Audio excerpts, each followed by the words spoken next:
Welcome to Radio 1 Berlin. You're listening to a special edition of the NIKOLAS SCHRECK Show entitled Cease to Exist, the Death, Funeral and Desecration of Charles Manson. Now I'll sleep out in the graveyard.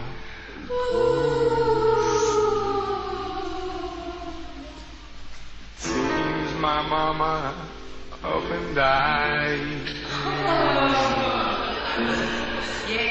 Now I'll just lay around her tombstone, scratching peace symbols in the side.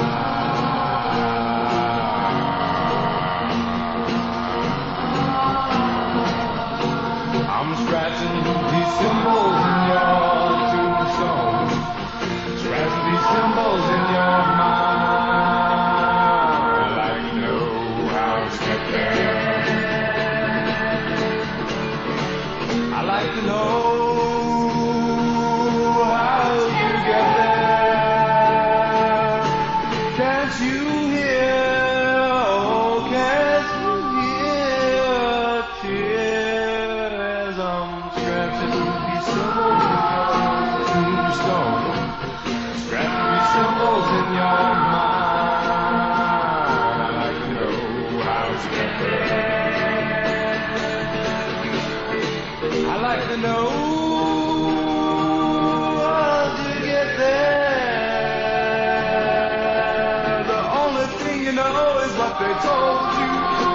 The only thing you know is what they said. They showed you by their actions that all was true and real was dead. But I'm scratching these symbols in your tombstone, scratching these symbols in your mind. I'd like to know how to get there.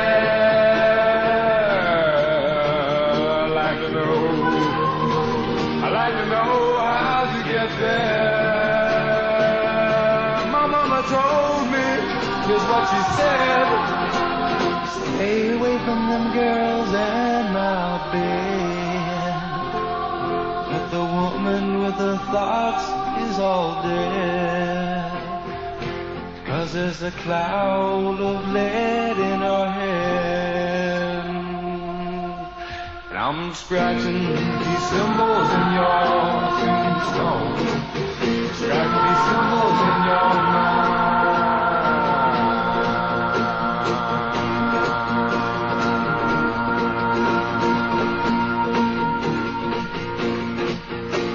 Those were the plaintive sounds of Charles Manson's composition, Scratching Peace Symbols in Your Tombstone, which we will symbolically be doing tonight, and that was Steve Clem Grogan on vocals, replacing Charles, who was otherwise engaged in the Los Angeles County Courthouse at the time of that recording. We commence this special edition of the show with three pertinent and even prophetic quotes from the physically absent but metaphysically ever-present subject of this program, the late Charles Manson. They hold us in cells just so they can run and make movies about us. I'm going to make a movie about convicts that get mad at actors that steal their lives. And when they get out of jail, they're coming to Hollywood to look them actors up to see if we can't charge some rent. You know, you're selling my own mind back to me, man. You're stealing my very soul. You're stealing my existence every day. Paycheck whore wears a dollar bill gown to the funeral of hope and love. My life was a joke for entertainment. On November 19th, 2017, Charles Manson died in a Bakersfield, California hospital. He left no will specifying what he wished to be done with his remains or his estate. In the months since then, his afterlife has been anything but peaceful. As soon as news of the passage of the man America loved to hate hit the mass media, a nasty battle for his mortal remains ensued. The Pyrrhic victor of this court battle was one Jason Freeman. Freeman has never presented any convincing proof of any biological blood relation to Charles, and to date has not presented the results of a DNA test to prove his contention that he is Manson's grandson. Before he entered the profitable grave-robbing business, Freeman had sought to exploit his tenuous relation to Charles with a ghost-written book entitled Knocking Out the Devil, a career as a mixed martial arts performer under the name Charles Manson III, and finally teaming up with trash TV ghost hunter Zach Baggins to milk the last drops of blood money out of Manson's notoriety by allowing Charles' body to be used as a prop in a reality TV documentary, Bloodlines, about his quest to supposedly free himself from what he once called the Manson curse, which we will learn about in the hours to come.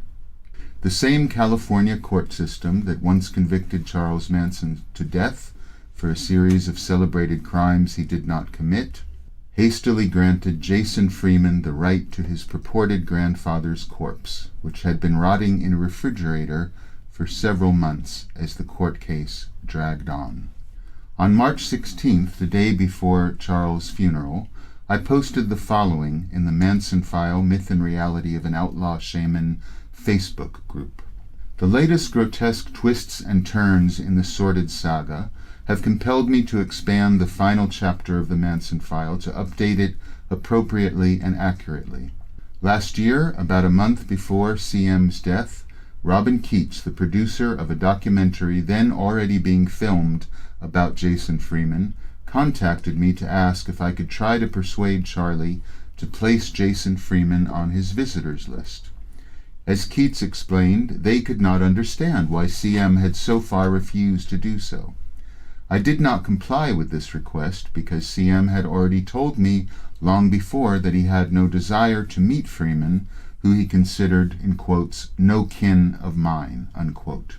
In light of the current exploitation and degradation of Charles' mortal remains going on in California at this very moment, as his body is prepared to be used as a prop in a phony baloney born-again Christian media spectacle, I wrote last week to Mr. Keats about the ongoing documentary, which, as has always been clear to me, was one of the main reasons Freeman so zealously sought to get his praying hands on the infamous corpse. End quote. Robin Keats, the producer of the documentary, never answered my queries, but subsequent events have proven that my suspicions were correct. As this circus continues to be in flux, the story of Charles Manson's funeral and desecration is far from over. However, since the mainstream media has not deigned to cover what is surely one of the most horrific examples of the desecration and exploitation of a public figure in modern history, I invited 3 gentlemen selected by fate to play key roles in the drama of Charles' demise and the hideous aftermath of that passage, to speak to us for the first time about their first-hand experiences in this ongoing episode of ghoulish exploitation. I will discuss the previously unknown and unreported backstory of this curious coda to the life of America's most infamous criminal legend, with Charles' longtime friend Black Wolf, secondly with a very perceptive guest at Charles' funeral, Tony Sperl, whose life intersected with the Manson enigma in many peculiar ways, and the first exclusive, in-depth interview with Michael Brunner, the son of Charlie and Mary Brunner, has ever granted. Black Wolf, one of Charlie's closest friends and frequent visitors for over a decade, released the authorized Manson music recordings, the vinyl EP Horsefly in 2011, and more recently the cassette aka Abraxas. An ardent ecologist and advocate of Manson's Ottawa Creed, Black Wolf co-facilitates the Ottawa blog. He spoke to us from California about his final visits to the terminally ill Charlie at Corcoran State Prison's medical facility, his interactions with Jason Freeman, his attendance at the staged reality TV funeral of Charles, arranged by an entertainment production company for a film shoot, and the ongoing reverberations of that theatrical spectacle. Charles introduced me to Black Wolf slightly over 10 years ago on the ominous date of August 8th, 2008. Black Wolf, thank you for taking the time to share your experiences and insights with us. You, as far as I know, were the last civilian to visit Charles Manson, along with Afton Burton, who Charles called Star. Is that correct? Yeah. So can you put your mind back? I guess that would have been November of 2017. And for the first time for our listeners, describe exactly what you experienced, what you witnessed, what you felt emotionally the last time you saw our friend Charlie, and the unusual conditions in which you had to visit him in, as he was already ailing. If you could bring our listeners to what you experienced. That was November 4th.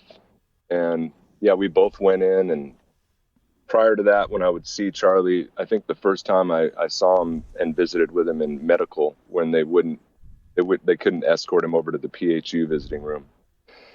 And when I got to him, I think I was asking prior to getting to him and in the cell that we would visit in, which was just like he said it was real similar to his own cell where he was housed. So it was just like a regular cell with a toilet in it built in with the just the prison issue with the sink above it.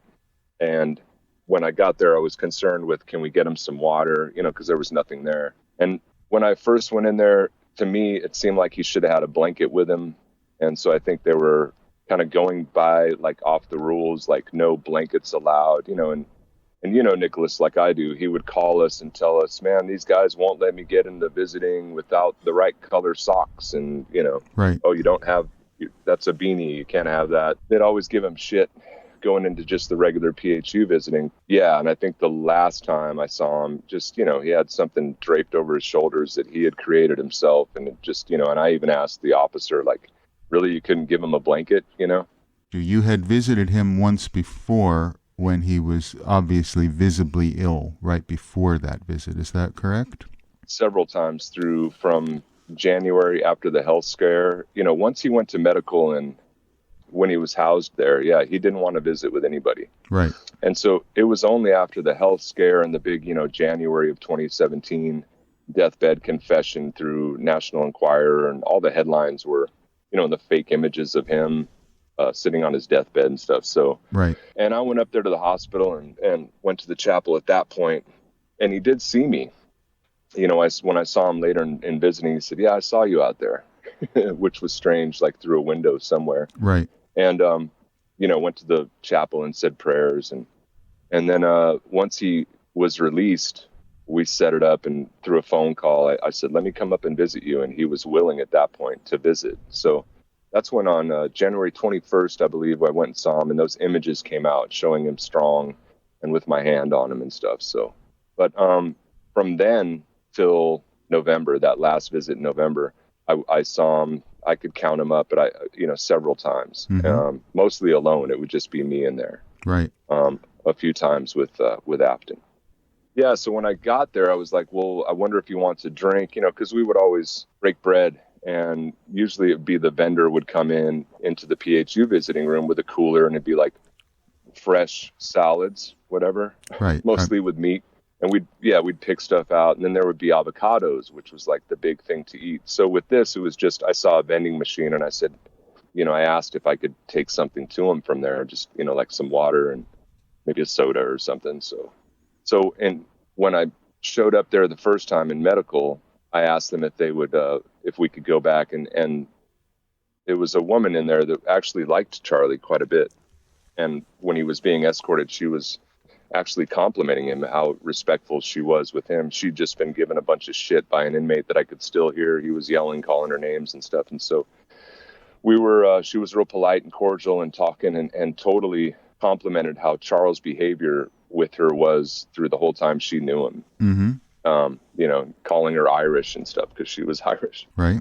And she said, yeah, go back. And so I went back and grabbed him, cinnamon or whatever was there. So the last time I came in, I think prior to that, he wanted something in particular. So I brought him that. And so it was all there. And he came in and I was with Afton during that visit. And yeah, strangely, the first thing he said to me, and he came right to me and he said, have you talked to Mary? And I knew who he was talking about, and it kind of hit me. And then he asked me what other members of the family that... For those of our listeners who may not be completely as up to date with every name involved in the Manson saga, can you explain who Mary was? I knew he was speaking of Mary Brunner. Mm-hmm. Yeah. Okay. And and so from there, we told him who we had been in contact with, and I let him know that I had met with Cappy and visited with her, and it was great.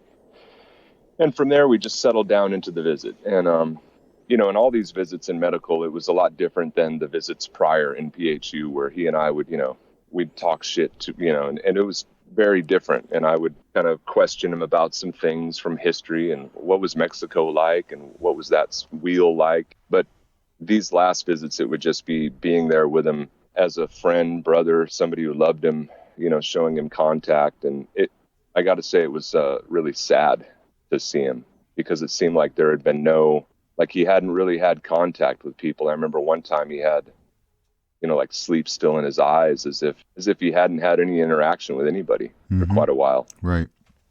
So that really hit me. And so those last visits were just me being there for him. And I was told by others, people that I knew and know from out here who would ask me or mention things that I should talk to him about. Like, for instance, what are you going to leave your body to, or what would it be next of kin? And he never, through the years, whenever that would come up, it was nothing upset him more than hearing that. And I don't know what that was, tripping on his own mortality or being vulnerable at all.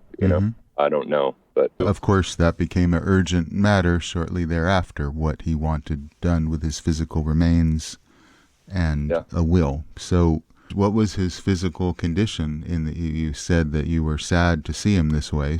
He could stand, and he would stand, One time he got every time except for the last time that we saw him in November 4th, he would get out of the wheelchair and sit in a chair with us. Mm-hmm. And, most of the time I would sit in his wheelchair. He would kind of prompt me that would be like my seat. And right. Then, but the last time he stayed in it, but yeah, he would be mobile. He'd get up. He would use that bathroom a couple times in the cell, mm-hmm. which I thought was strange. There was no other restroom. The facility, it really wasn't a facility or even somewhere where somebody should or would visit. It was really bizarre. And the CO would stand there at the door and just watch everything, mm-hmm. Like more than ever before in PHU. Right. You've been there where they sit at the podium and there's plenty of room. And I mean, every word that I said, they could hear. Right. So it also made the visiting very awkward. Mm-hmm. And the last time, I can't recall the cop's name, but he was pretty cool. And the last time I visited with him, the CO, this Mexican man, Puga. Yeah. CO Puga. Okay. And, but he seemed really like a caregiver. He was there and like watching Charlie and waiting, and his oxygen ran out. At this point, he had a tank with him.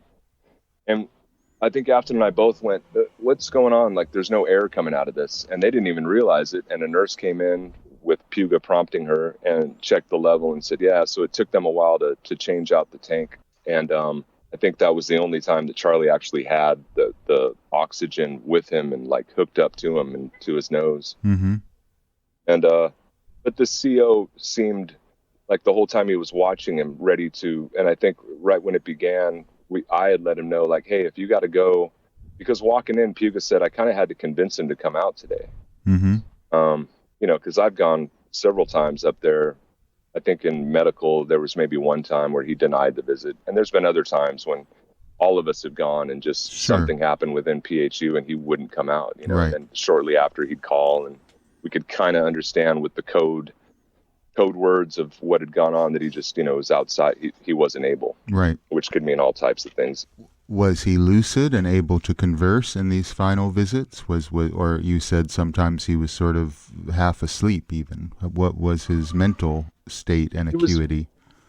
He was very calm. I guess I guess I could say this. They were giving him morphine. Mm-hmm. And when I found that out, I knew this is really terminal. I never really discussed it with him. And and anybody that knows Charlie, for the world to know, he was very private with that stuff. Yeah.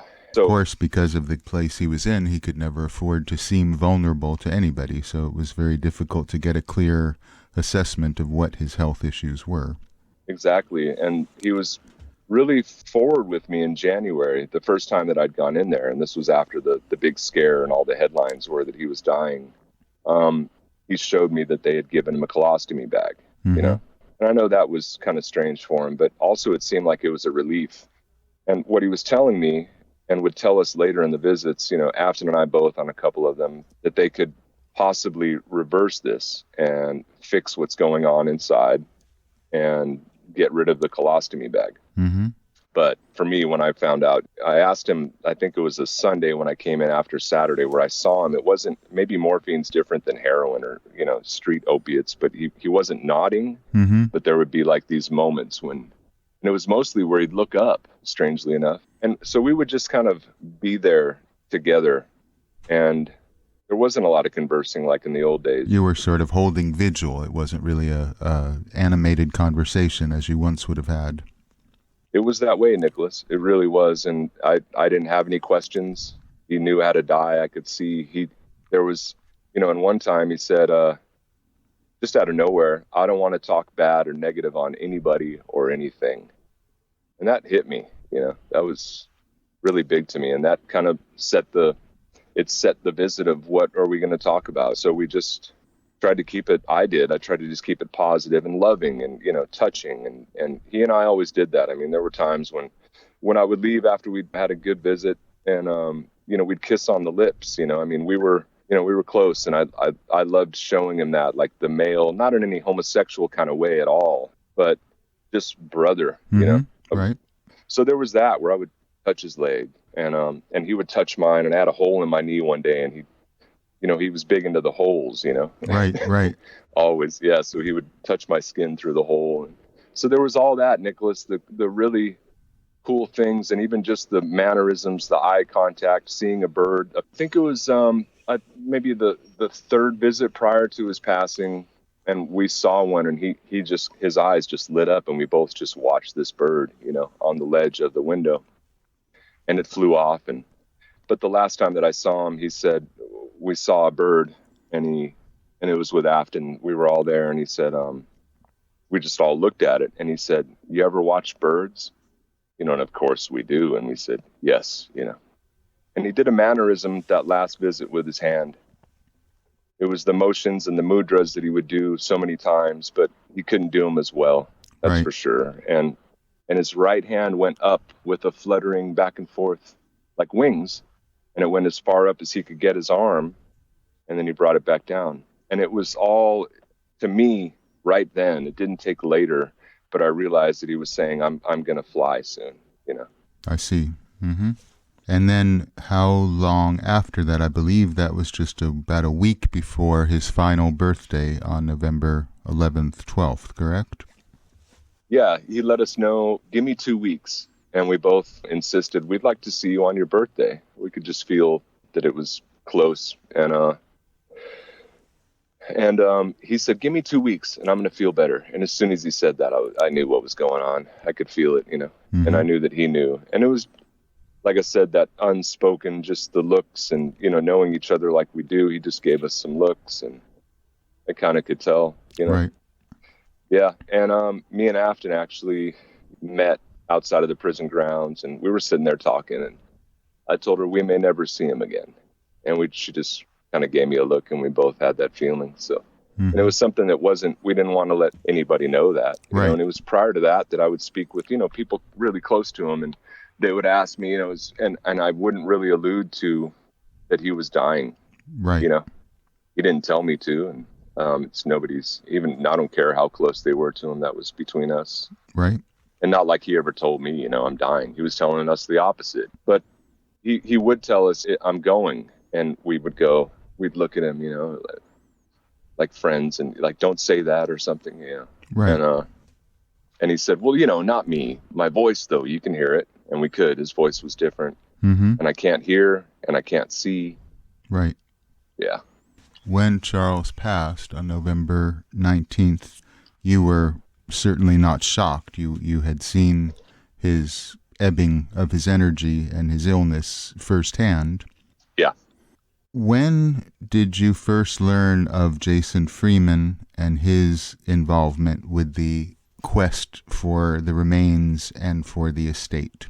I think it was shortly after that we saw that he had filed rather quickly, if I remember right. So much has happened, Nicholas, that it was shortly after that. We ended up having contact. I say me and a few others. And then we saw other people popping up with claims of, wills and whatnot, all the rest of that. Now, you had a meeting with Jason Freeman before the court case was concluded, with the county commissioner deciding that Freeman would be awarded, if that's the right word, the remains of Charles. Can you describe that meeting? And particularly, there was one disturbing phrase that came up that you told me about in regards to his music and interviews. If you could just relate what you had first Sure. related to me about that meeting with him. Yeah, we met in San Clemente, which was, I think he was in LA at the time. And I went up there and got to meet him, and then went to the beach. I told him there's a little surf break right here. Let's go over here. And we met over there and went down to the ocean. And yeah, it was strange. And, as we came back up from the beach, and I remember it was a lot of steps and we were all winded. It was funny. And we were on this road, and he quickly got out the folder with the death certificate and to show me, and then his birth certificate. And strangely, there were dates on his birth certificate and times, and the 8 and the 13 were there. And this supposedly was the time that Charlie had passed. You remember this was the number that had come out at 8:13 p.m. Correct. Pacific Standard Time on November 19th, 2017. Charles passed. Right. And those numbers to me are significant, and I know they were to Charlie. So I showed him. I'm like, look at this. Kind of explained it to him. My world is that world, and it's not really others, and it just kind of went over his head, but he smiled about it or whatever. Mm-hmm. So from there I said, so you've been in LA, are you listening to Charlie's music? I think I'd already sent him links. Yeah, several links. This dude Neil Sanders that made that book, Now Is the Only Thing That's Real, he had this interview that was 90 minutes, and it's just concise. It's pure plagiarism of your work and your research. But it was something that I forwarded to him. This goes way back. When I first had contact with Jason, it was about a production that he was doing. And, I think maybe it was mentioned that it was about his stage and life and path. And it was the initial stages of this television production that is now called Bloodlines, just to clarify that. Yeah. So the onset of it, or at least what he revealed to me at that time, which I think was the end of 2017, and that was the first time that he and I had spoken, and would I be interested in being a part of this? And as well as I do, you can never trust that anything's going to come out positive or anything beneficial at all. And I've always just shunned all these. This is my first interview that I've ever done, or even speaking with anybody, and probably wisely so. Yes. Yeah, exactly. So I told him, no, I wouldn't be, but I can point you in the right direction. So this is where months later it was, Neil, I said, hey, man, here's a quick way to listen to another theory, more to the truth of what I think really happened, right. And what Charlie has alluded to in code with me and with others, with you. And okay, he received it and said, yeah, I got it.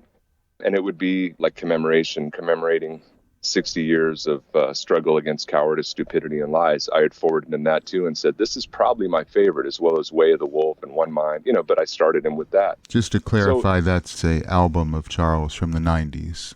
Yeah, as right. well as Way of the Wolf and One Mind. Yeah, but that's some early stuff from, I believe, Vacaville, Nicholas, right? Right, correct, yeah. Yeah. So standing there on the road, after we come up from the beach, he says, oh, no, I haven't. And it really just struck me, like, what do you mean? And, in my mind, it's Charlie saying, have you been listening to the music? And music is like the messenger. To me, that's the highest art form. And Charlie's music was music for God, as he would say. It was very spiritual, and that spontaneity of it. And it's beautiful. And I thought, if this cat wants to know his grandfather, well, that's the way to do it. You would think that long before 2017, there would be the mildest glimmer of curiosity to hear your supposed grandfather's music that was so important to him. So yeah, that would have been pretty shocking that Freeman is admitting he has not yet heard the music of the man whose estate he thinks he should represent. Exactly. Right. Yeah. And so he tells me, no, I haven't, man. So let me go back to when I first had contact with him. He asks me, would you like to be involved in this production or, filming, whatever? And no, who else do you have on there? Oh, and it was some names. I'm like, yeah, no thanks. What's it going to be about, Jason? And he tells me, oh, the truth about things. And he didn't even, I think I mentioned somehow I got long-winded and he didn't know Bobby who, and I said, Beausoleil? And I said, yeah, man. And he's like, oh, I don't know. And I said, well, you ain't ready. Who's behind you that's looking into this? Have you bought, Nikolas's, the Manson file, the myth and reality of an outlaw shaman? No. And I'm like, well, are you making notes? So I knew, one look's all it took. Things that Charlie would tell us just came into my mind. Right. It doesn't take all day to look at a horseshoe, so I knew. But just to point that out, one look is all it took is something Charlie often advised, that to see a liar or a faker, you can just look at them and know immediately, something he said often. Yeah, that's a way to put it, for sure. So that was, my initial contact with Jason was that's what it was. And I thought, well, what is this going to be? And hopefully, and I think I sent some links and, that's what I've done with others. Which, since I've known you for about 10 years now, we've both done that for various hopeless and futile media productions, all of them that have gone nowhere, including Rolling Stone and Jeff Gwynne and many others. So this just seemed to you like yet another, I imagine. Even worse, really, because, it's just, you don't know Beausoleil's name and you're telling me that it's going to be about the truth about who Charlie was and what his true role was and things. Yeah. Mm-hmm. Yeah, so we meet, again, just that 90 minutes of this interview with Neil Sanders, just break, you can take the time. You're trolling around L.A., put that on, and you'll at least have some things to say to some people, you being the grandson and other people seeing you in public. I would assume you'd want at least some information that you could tell others. That's one of the most astounding things about this whole episode is that he's never even put on the pretense of showing the slightest interest in who Charles Manson was. It doesn't even affect a mild curiosity about him. And yet there are still people who think he is interested in revealing the truth about someone he clearly doesn't even know anything about. So you noticed that personally when meeting him. Yeah. And so what his answer was, Nikolas, to me was, I'm waiting for all this to be done, because prior to this, he still hadn't been awarded, the word you used, or won in this case, for Charles Remains. He let me know that once it was done, he was going to lock himself in a room or put himself in a room with everything and look at it all. Mm-hmm. And I was really shocked by it. And that was like, all right, this is going to be the end of our thing. And I said, all right, man, well, and I looked right at him and to make the point, like, well, I really hope that you do. Mm-hmm. But he could sense that I was upset by that. Right. And from there, any contact with him was just hopeful maneuvering in order to make sure that we could be and honor the man if he were to win, which he did. We were able to be there, and it was really difficult to be there at the funeral services, and maybe we'll get into that. He was awarded the right to Charles Remains. Now, as far as you knew, if you can recall your frame of mind, because we've all been through this trauma together, what did you believe Freeman had promised to do with the remains? What would the funeral have been about, as far as you can recall, before it happened? Before we were there and just had to deal with what was already going on, we had kind of lined out to him what we expected and hoped to see, which was no filming, obviously. Like, not even like walking behind us as we went in, because at one point I was going to come in with him and we would claim the body, identify the body from the coroner, from the county, prior to getting it to any cremation, what ended up being a funeral home. But it was my understanding, and what I was trying to convey to him was the importance of karmically and everything to straight to cremation. And so that's what everything was, I thought, agreed upon. but didn't work out that way. What was your reaction when you learned at the last minute that rather than the dignified instant cremation that Freeman had been promising in the media and to his followers, what was your reaction when you found out that Charles was embalmed after 4 months of being refrigerated? Well, I try to practice detachment as much as I can from getting emotional about things, but it was horrible. It was a really, really bad feeling in my gut. And you recall, you and I had a couple phone calls. We'd heard this rumor, or I don't, maybe it was that the plan was, and I was trying to track down and actually get a phone call with Freeman. And I knew he was busy, and I think we had a text or a few where I was inquiring with him this rumor that somehow we had heard that there was an embalming going on, and then we did find out that the body had already been transferred to a different location. And, you know, our hopes were that we'd be there for every step of this, or that at least Jason would be. Mm-hmm. You know, come to find out Jason wasn't even there, but the film crew was there. You know, they were scouting this out. I would have been there. I let him know, whatever you need, I can at any time be up there Mm-hmm. to help and to aid in whatever you need. That's what really is disappointing at this point, and up to that point, that day that we drove up there on, you know, March 15th or 16th, was that all this advice that we would give, we would see it just go to the wayside. He wouldn't adhere to it at all, and it was sound advice from people that he supposedly respected, you know, Mm-hmm. me and others that were close with Charlie. So it was really disappointing. Now, you were the last official visitor, along with Afton, to Charles when he was alive, and then you and 2 other people were the first to see Charles after he was embalmed. Is that correct? And if so, can you explain that and how that came to be? Yeah, which is part of that, what I was just explaining, that, you know, the film crew was there prior to us, prior to Jason even. But yeah, it was myself and I believe a few others on the 16th who did identify and view the body, but it was other than, again, the film crew, which when we found that out, I thought, this isn't good. In the end, it won't be good, and it isn't right now. Mm-hmm. But yeah, it was shocking, and I just had to put on the guise and just go through it to be there and honor the memory of the man that I knew and others close to me and who I love that were also there. And so we made it whatever we could make it. But that was really shocking. Right. And it shocked everybody. And yeah, we saw Charles' body and its condition and heard that it had been bagged wrong or refrigerated and not frozen. And it was all pretty upsetting. Right. Yeah. And and to see him and his body. And then from there to find out that there would be the rest of it, Nicholas, that there'd be an open casket, quote unquote, like what? It was all really shocking. Yeah. Right. When did you realize you found out immediately that a film crew had been there even before Charles's friends already filming? How did you find that out, and from whom? I think it was there. We met in the lobby with Jason and his wife. The film crew was just kind of in the outside circle. They could probably feel from us like what's going on here. Mm-hmm. But from there, we were in the room.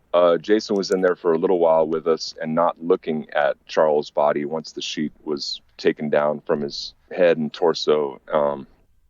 And we were there with Les, who was explaining to us and actually was real honest with us and said, yeah, they've been filming me this whole time. And when I heard it and the others, we were just, right. It was, yeah.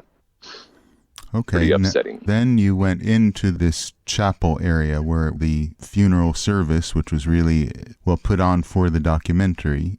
When you went in, is it true that you had to sign a release for being filmed to enter the room? Can you explain that? Because there's been rumors about that. Well, so on the 16th, when we did view the body and identify it, Jason then had people there do like a scan through an X-ray and everything. I guess it's called a body scan. Right. Which was important to do. There was no mistreatment of him toward the end there. And so that went on, Nicholas, I believe the same day. But what I'm trying to get at is that from there, we were all like wondering what's going on with this filming. Why a casket being open? Why a viewing? What, really? You know? Mm-hmm. And we were told that Jason himself would be filmed upon his reaction of meeting / seeing his grandfather for the first time. Mm-hmm. And I knew, whatever, like I knew, okay, that it was probably placating and appeasing us and bullshit, let's just call it. So we all explained, well, that has to be all that it is. You can't, I don't know how many times it was said. If you don't mind, and if you do want to be discreet, that's fine too. Who were the other people who said this to Freeman, that there could be no filming of Charles? I was there with Grey Wolf and Blue Wolf, George Stimson, and John showed up when we'd already met with Jason at the lobby. In the lobby, one of the film guys had given John Michael Jones, JJ, a ride from LA, and he showed up a little bit later, and that's the first time we'd ever all met him, or I and Grey Wolf had met him in person. Right. And so, we all heard that, and then so we put it on that day. I mean, we all sat at a table and asked a lot of questions with Jason, and again put that statement from us to him, like, we totally disagree with you filming the body, and if you do, it can't be presented in this, whatever this documentary, this production ends up being. Right. And he agreed. And so the next day, though, when people came in, if you wanted to be filmed, you signed a consenting a form. How did people react to that? It's not customary that you go to a funeral and you have to sign a release to be filmed. So what were people's first reaction to that?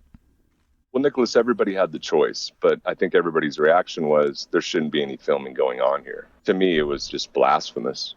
But it was something he was already doing. That was, the big thing was, well, I've already been filming this, and this is part of the path and the story. And so, yeah, many of us didn't sign that were in attendance on the 17th. Right. Yeah. Is there anything you want to say about the actual service? I was there with a close friend and ally, and we pulled up in the parking lot and saw three people that, there that pulled up after us that I thought, what are these people doing here? And I guess they were on the list, quote unquote, that Jason had. And so that was kind of bizarre. And myself and my friend were both kind of in disbelief. Right. But these were people that Jason had invited. But actually then during the service itself, was there anything remarkable or worth noting about that happened during it, or that you were surprised by? To view his body, there were people there that hadn't seen him in a long time. And I know it really affected them, and that it was something that was special to them to be able to see Charles' body and face and forehead and tattoo, the swastika. And yeah, it kind of, while there, I had the blinders on, so close to it. And so that, to tell you the truth, felt good to me. But from there were others very close to the body and pointing at discoloration and right. Yeah, that I thought was strange. Somebody had their phone out very close to him, and I came over and confronted them and said, let me see your phone. And was told, no, I was just texting somebody, whatever. And I was able to see in the photos that nothing was taken. But then I asked, well, do you have any apps in here that isn't just your photo folder? And, I don't know all different types of cell phones or whatever. And so that was bizarre. It seemed like to me, everybody's phones should have been put into a basket. There were no security precautions taken, considering how sensitive this was. You would think there would be, but apparently there weren't. We were told the day before, this was one of the questions, that there would be some discreet type of security people there, but there was nothing like that there. But what are you going to do? I wasn't going to go to prison over it. I knew the man, and so it was special for others, I think, to see. You had no choice. This is the way it was going to be, so you sort of had to make the best of a bad situation, I suppose. And that's what we did, and it was really awkward, and it was one of the most difficult days I've ever had to endure, really. Mm-hmm. But so there was the viewing, and then after that we'll be filming, and there'll be this priest saying some stuff, and we caught a little bit of that from the back of the room because we didn't consent to being filmed. And then from there, pallbearers rolled the coffin into the back where the cremation would go on. And so I can say that it was really loose and it was really free. A lot of people set stuff on Charles' body that would be burned with him, and some words were said. And again, to see people that I have a love for together there and emotional, it was nice, and to support others and honor the man and kind of be there. Okay. It was great. I was happy to be there, but difficult. Right. Now, one thing I want to point out, you, like me, are a practicing Tantric Buddhist, and one reason you went there was you were able to be there near the cremation, and you did the Buddhist prayers for the dead. Is that correct? Yes, it is correct. Yeah. Yeah, if you can describe that. And how many people were in the cremation room? You get the impression that how many people were allowed to be in the room where this occurred? The room had a viewing room that had a window where you could see into the actual room that had the oven. Right. I don't know of a better, nicer word for it, but I don't think we need to be nice about it. That's fine. Inside of the room with the actual oven were, I guess, about 5 or 6 of us. And, in trying to make notes the next day, I realized that it was very much a fog, my experience. And I was really lost in mantra. I had a mala that Charlie loved and would really trip on when I would be visiting him. And I tried to get it to him a couple times, but in medical, the cops were just, it was so much different than PHU that they were just honest, Right. The recitations through that mala and standing there and lighting that candle and having incense. And, the day before I asked Les about that, and he said, we're really not usually asked this with Christian services. And I told him, well, I'm no Christian, and I would hope that me and others would have the freedom to do what we wanted there. So we were able to be there, and it was loose and free, and we did what we wanted, which was also nice. And I think it was really important while and prior to his body burning that we were there very close to him, Okay. to the body. And so that's what we did. And from there, from the viewing room,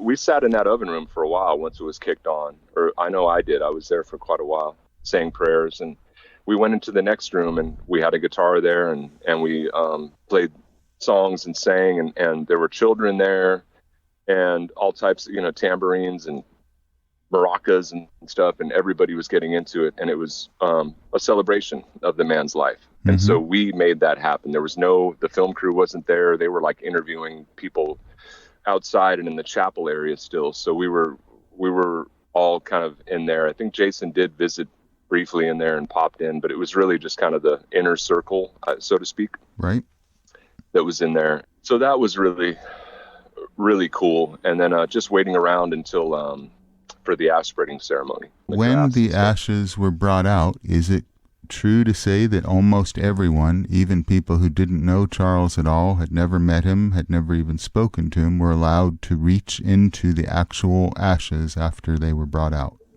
Yeah, this is much later. Well, they were brought out, and then we all figured out a convoy to go to the spot.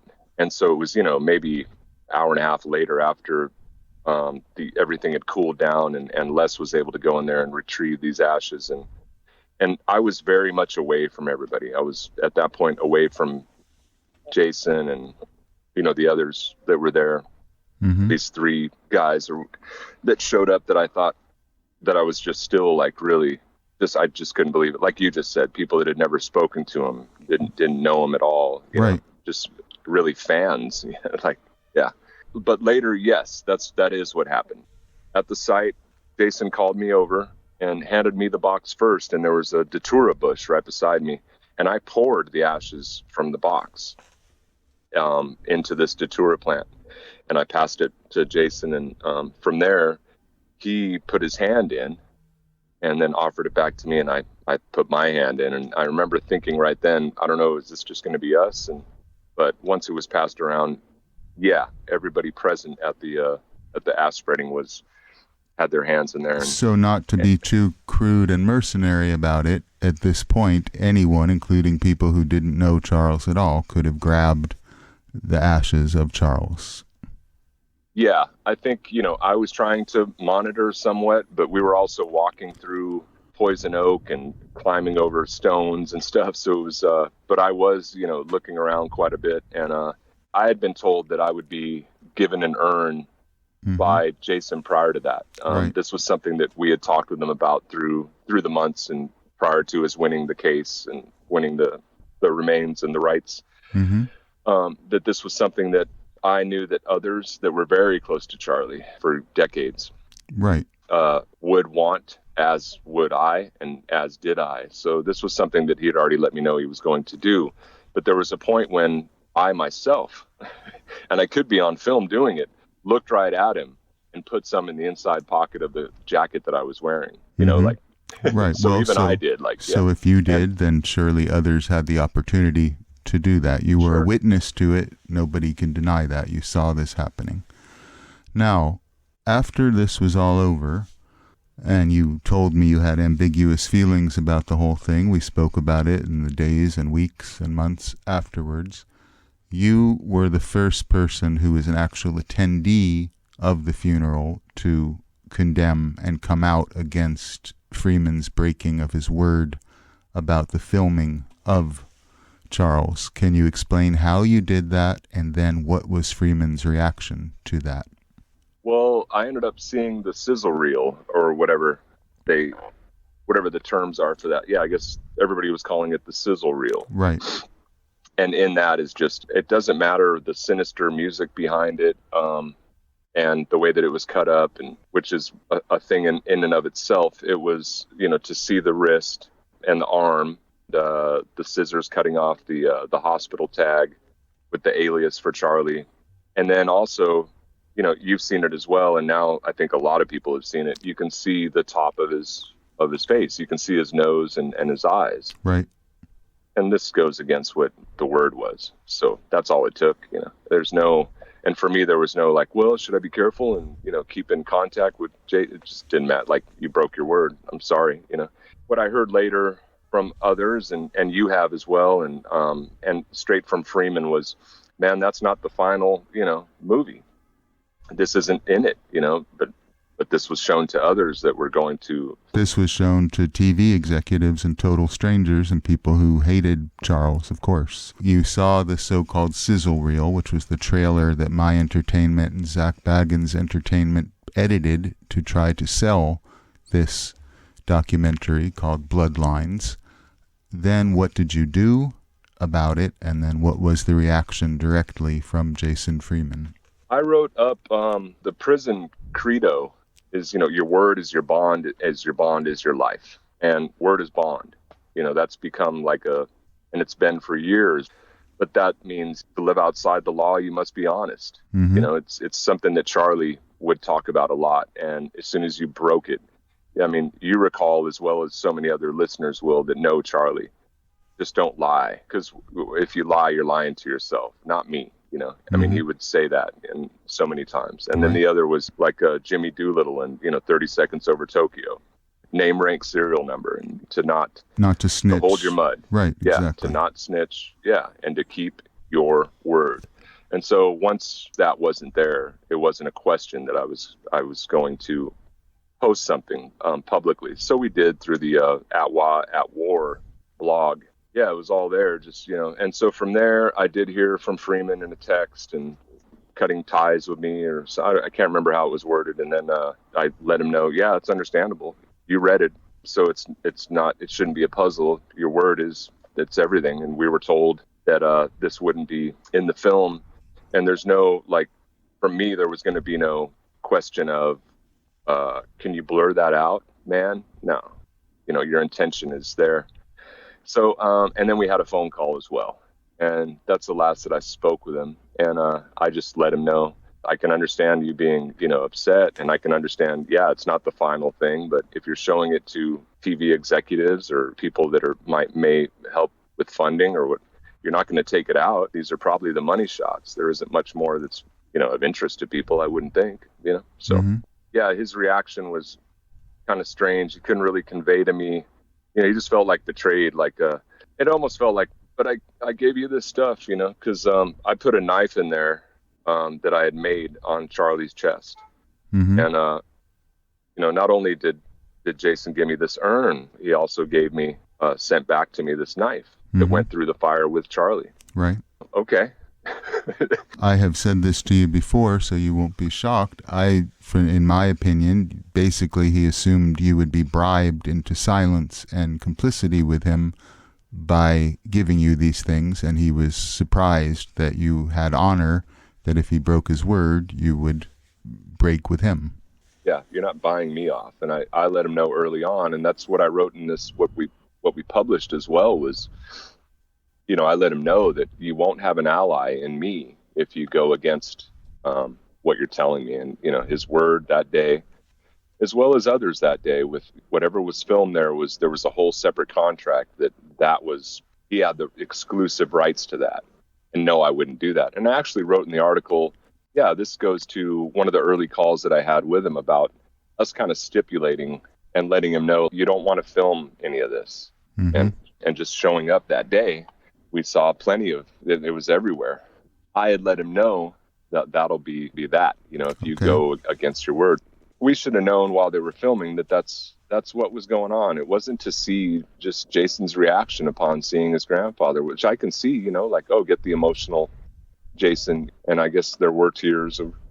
Okay, you've given us a chronological guide of what you experienced. Do you have any final thoughts about the whole experience you had on an emotional level and you feel about the loss of our friend and this degrading way that his final rites on earth were held, or any reflections at all on a larger level? It's hard to segue from the disappointment and explaining it and going back into it in my memory to the question you asked. But at this point, it's all so confusing with all these different parties and, blood paintings being made with ash. And it's just gotten so bizarre, which you and I have spoken about. I don't know if it could have been, more strange than what's going on. And it's really, really gross. It's like a horror. But Charlie, as you and I have spoken about a lot, he didn't leave his body to anybody. And this is what ended up happening, and where you've got this divisiveness. I felt that day, we made it, we tried to make it as holy and as sacred as we could. And no matter what is huge to me and paramount was that we could be there, that I could be there while his body burned, and also to receive a portion of ashes that can go toward an actual service that we can hold at Barker Ranch, which is where I know he's told others. And I think it had been said to me, I'd like to be in Death Valley. I think it was something that's what he'd said to me for decades. So, yeah. Yeah. So that can happen now as well. And that was part of, my intent on keeping in touch with Freeman and making sure that I would be able to be there and be present and then get some of those ashes, was in order to do that later, because it wasn't in the cards for him and the crew to get out to Death Valley when they were out here filming that. Well, their budget didn't stretch to that, nor their concern.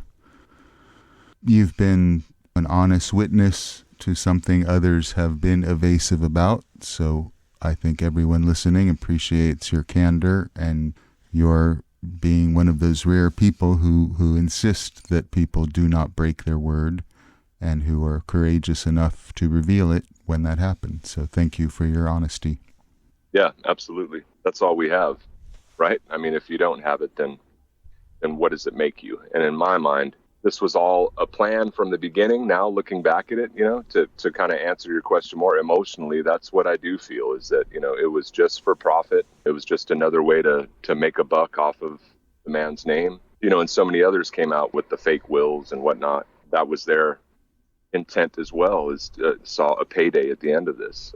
But as far as Charlie's life and legacy, I think it seems like people, I'll listen to conversations that I've had with him or look at letters and whatever, and it's all different. Even listening to the music, now that he's gone, it's all like new again. It's like it's reborn again. It's really something, and still special. And I'm hoping with your work and your final edition, when it comes out, that this will be something that people will re-look at. And it seems like they already are, and it hasn't even been a year yet. So, because that's been my hope this whole time, is that people can see Charlie in a different light, not just seeing, what his true role was in the crimes, Hate LaBianca, but who he was through that, as you explain it, that crazy wisdom that he had. Because he was really helpful to me. And in several visits, the wolf would come out in him with me. My reaction at the time would be anger, but I could tell that he was teaching me something, and it was quickly. And I think that's the way that you really learn, is by something coming off really hard you get it really quick. And he was so insightful that he saw all types of things in me and in relations that I had had. And yeah, so he was amazing, and somebody that I think is really important historically, and we'll see where it goes. Thank you very much. I really appreciate it, and I know a lot of other people will too. Thanks, Nick. Bye. Tony Sperl, a retired former Los Angeles police officer and animal rights activist, embroiled by family and profession in the intertwined world of LA law enforcement and entertainment, was invited under circumstances he will explain as one of the very few guests in attendance at Charlie's funeral. As we will learn, Tony's connection to Manson dates back as far as 1971. And as so often occurs with anything to do with Charlie, long before the unlikely happenstance of his presence at the funeral, Tony Sperl's eventful life brought him into contact with several figures involved with the Manson mysteries. I've asked Tony to speak with us not only to share his keen observations about what he witnessed at the media event funeral, but to be given a chance to publicly clear his name after being unfairly accused and scapegoated by Jason Freeman and his supporters for an action he was not responsible for. Thank you for joining us, Tony. Before we get into what you experienced at this funeral and the consequences thereof afterwards, can you explain a little bit about what I think most people would think is an unusual background for a guest at the funeral of the most infamous outlaw of the 20th century, Charles Manson, because you come from a law enforcement background and even a law enforcement family. So if you could explain that a bit to our listeners. Well, my father whose real name was Timothy Sperl.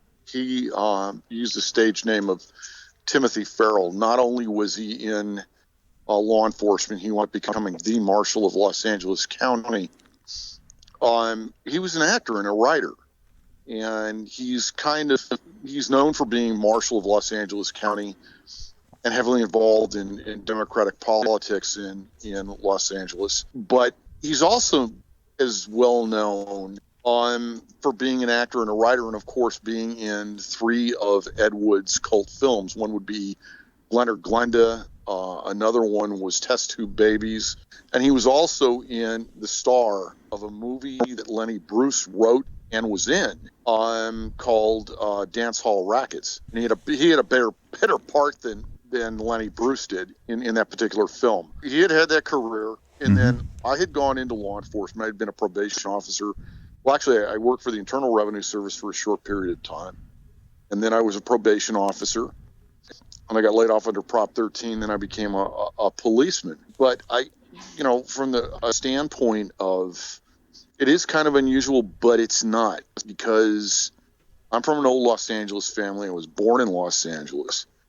And if you go back to 1969, I remember the first news reports that came out on the Sharon Tate murders and the LaBianca murders. I was a kid, and the ensuing trials and everything that went on. And then I got the opportunity, I believe it was in 1971, I think Charles Manson had already been convicted of Tate and LaBianca. And I believe, I don't know this for a fact, but I believe that it was during the Shorty Shea trials. The criminal courts building was just being opened. It's in downtown Los Angeles. Charlie had been tried in the Hall of Justice, and he was held on the top floors of the Hall of Justice. It's where the old county jail was. But what they were doing, and I'm making an assumption here, I'm assuming that Charlie was moved to the criminal courts building, and this was a Saturday. And they don't hold court on Saturday. But these were motions, according to my father. The motions were being filed, and the judge didn't want to deal with it in front of a jury and waste everybody's time, so he decided to do it on a Saturday. So they actually, most people don't know this, and maybe I shouldn't be saying it, but underneath the street, between the Hall of Justice and the criminal courts building, is actually a walkway under there. It's wide. It's a hallway, and court personnel, including deputies and prisoners, can be hauled between the two buildings without being on the street. So I assume they hauled Charles Manson underneath there, and he came up in the criminal courts building. Well, my dad, I used to go with my father a lot on the weekends because my dad was like a workaholic. And I like to go to the courthouses because I'd run around the courthouse. I'd go into courtrooms and sit where the judges sit and just do all kinds of stuff like kids like to do.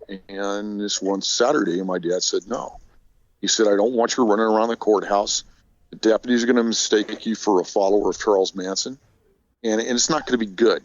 At that time, Tony, you had mentioned you were kind of hippie-ish in appearance. I had shoulder-length hair from the time I was about, 10 to probably till about 22. So that's why my dad assumed. Plus, a lot of people probably don't remember this. Family members actually would camp outside the Hall of Justice. Mm-hmm. And I think that, security was very tight, and they might have assumed that, I had found a way in. Right. So you're correct. So my father kept a tight rein on me, and the day went on, and at some point my father said, come on, let's go. And I had said, where are we going? And he goes, well, you're getting your wish. We're going to go see Charles Manson. We're going to the courtroom. And we went up, and we were met by a deputy at the elevators. We were taken to the courtroom, and the judge was not on the bench. Manson had like 3 deputies around him. He was basically talking to his lawyer, and then they removed him. There's doors in the back of the courtroom where they move prisoners in and out, and they moved him out. And that was an opportunity that I got to see him. And as a kid, it was fascinating. Mm-hmm. This is something I was watching on TV, and I got to see him. Yeah, if I may ask, what was your physical impression from having already seen the mythic way he was being presented in the mass media, even in 1971, and then as a child, you're seeing the real person there talking to his lawyer in the fairly mundane environment of the courtroom? What was your impression of him personally? It's funny that you asked that, because I'm going to fast forward a little bit to seeing Charles Manson in his coffin. Mm-hmm. He looked smaller than I remembered him. But you've got to remember, when I saw Charles Manson in 71, I was probably 12 years old. Mm-hmm. So I probably was no bigger than he was. It was like watching television. Mm-hmm. Is that a good way of putting it? It was kind of watching television without the music. Right. But I only saw him for a very short period of time, probably less than a minute. What it was very, very much like watching TV, because that's where I knew him from. So it would be like we're looking at a TV star. Okay, and what was the mood in the courtroom? What was it, as tense as it is often described, or has that been over-dramatized? No, it wasn't tense because there was no jury there. And now you're making me stretch my mind. Let's see. You had 3 deputies around him. There was a deputy in outside the hall. There was a deputy at the door. So there's 5 deputies. 4 of them were in the courtroom. 3 of them were with Manson. His lawyer was there. There were some other people. I'm going to assume there were prosecuting lawyers for the county of Los Angeles. There were probably, I'm going to say, maybe 13 to 15 people there. Mm-hmm. So it wasn't, there was no spectators. We were. Right. We just stepped in the door. They didn't let us sit down.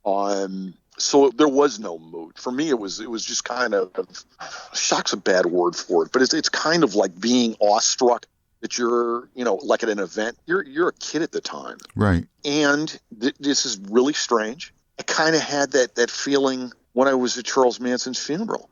Looking at Charlie, it wasn't really shock, but it was kind of like that. It was just surreal. You were aware at both of these weird interconnections in time in your life of the historical significance of what was happening, even when you were younger. It was very offbeat. It wasn't something that normally would happen in somebody's life. Mm-hmm.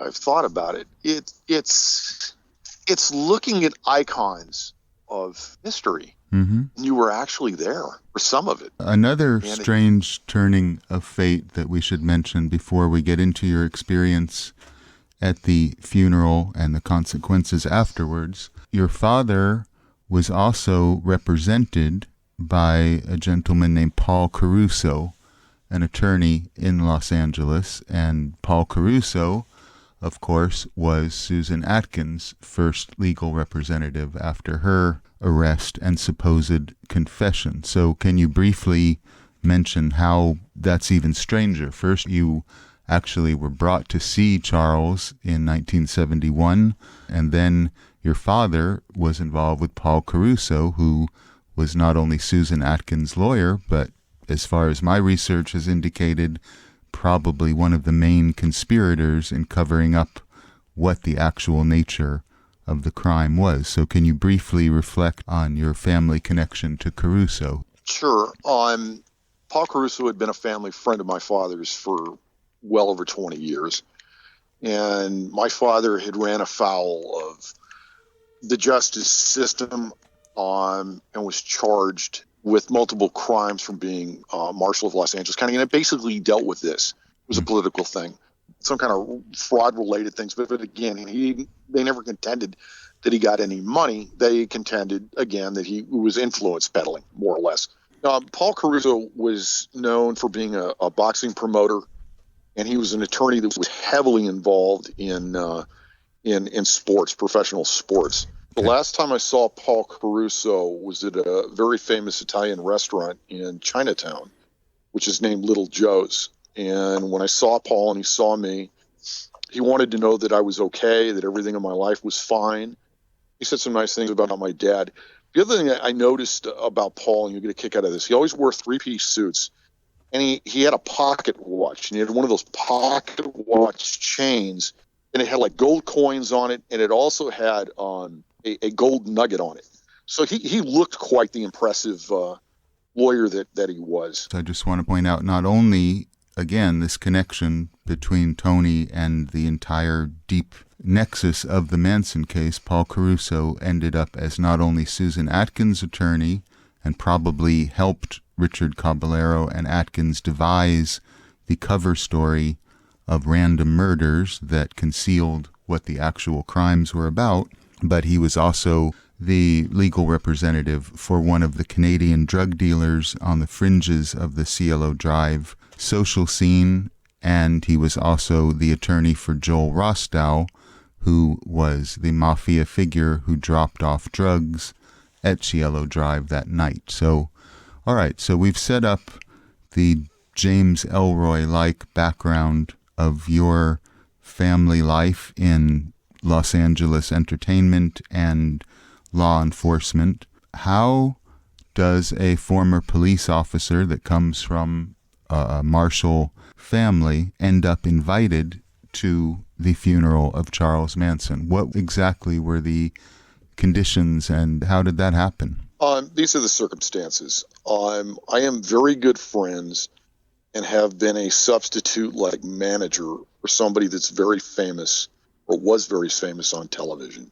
I had seen this Stoner Van Houten on Facebook, and I said, why don't we take you to one of his tours, and I'll get one of my friends, and we'll film it, and we'll either put it up on YouTube or Facebook, and then maybe a couple weeks later, we'll go somewhere else in Southern California and film you there. And the person originally agreed, and then they backed out. You're speaking of the tours that Stoner Van Houten gives of the Spahn Ranch, the former residence of the Manson commune, correct? That is correct. Right. And I had been up there over 30 years ago with my sister on looking for the original Spahn Ranch. As I found out after taking Stoner's tour, we had been in the wrong place, which is easy up there to get confused as to where you're at. Anyway, so he was having this Charles Manson birthday party walk.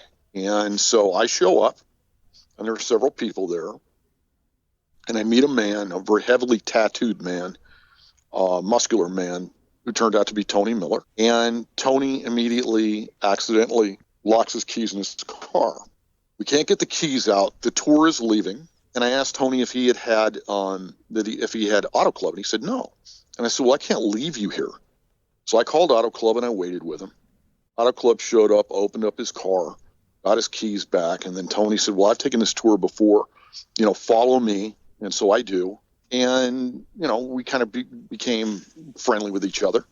And we were talking to each other, and it turns out that Tony's father, I guess, had been a Hell's Angel.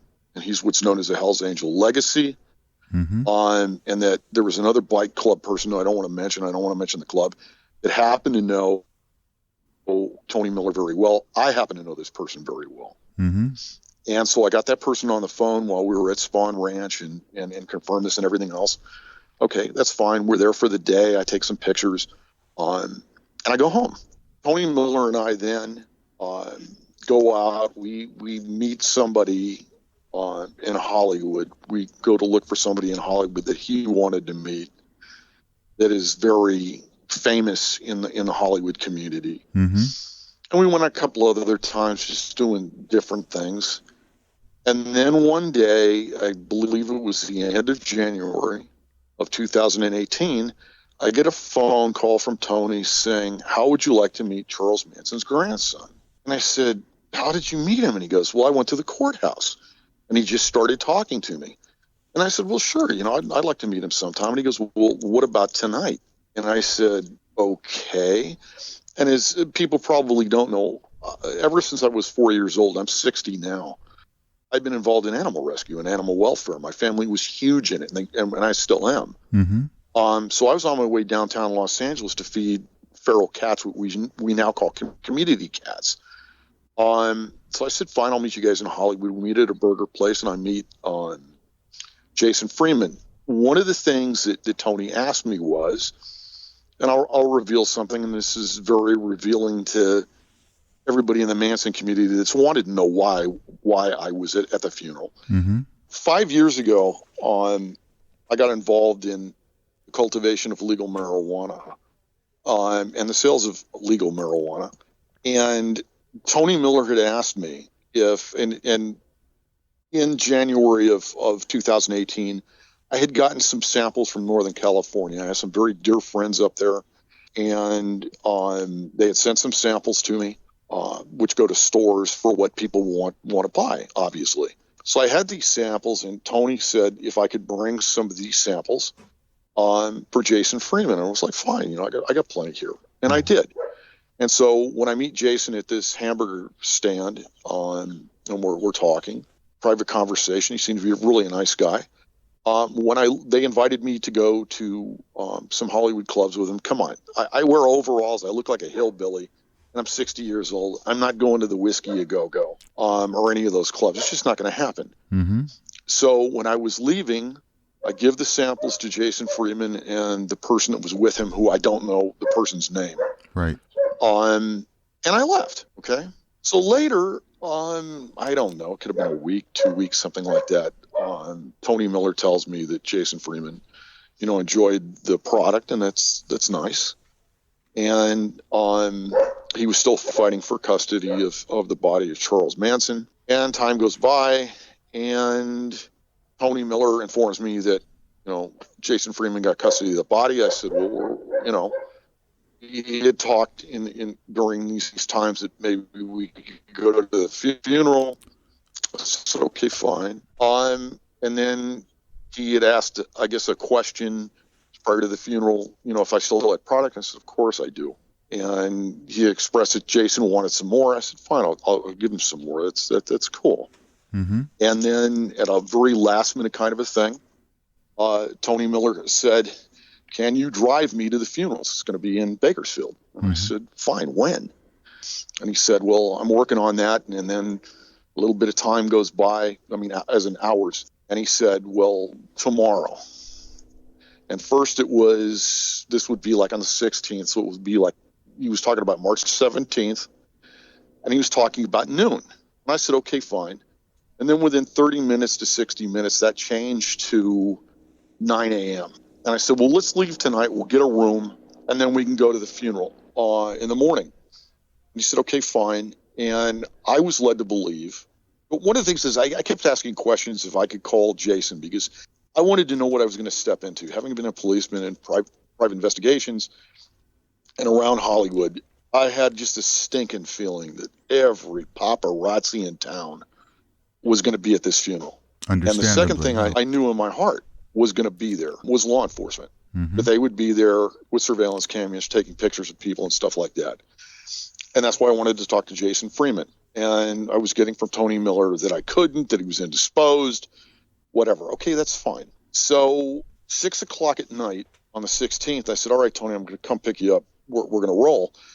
And that's when I find out about Billy Graham, who I didn't know. I didn't know this man at all. Never met him, never talked to him. Mm-hmm. So at 9 o'clock at night, we get pushed back.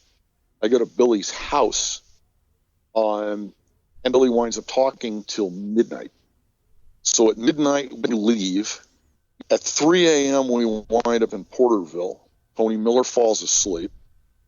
We get off the freeway, and I don't know where I'm going. I have no address. I just know I'm going to Porterville. At the last minute, I'm told, we're not going to Bakersfield. We're going to Porterville. Mm-hmm. Okay, fine. We wind up there.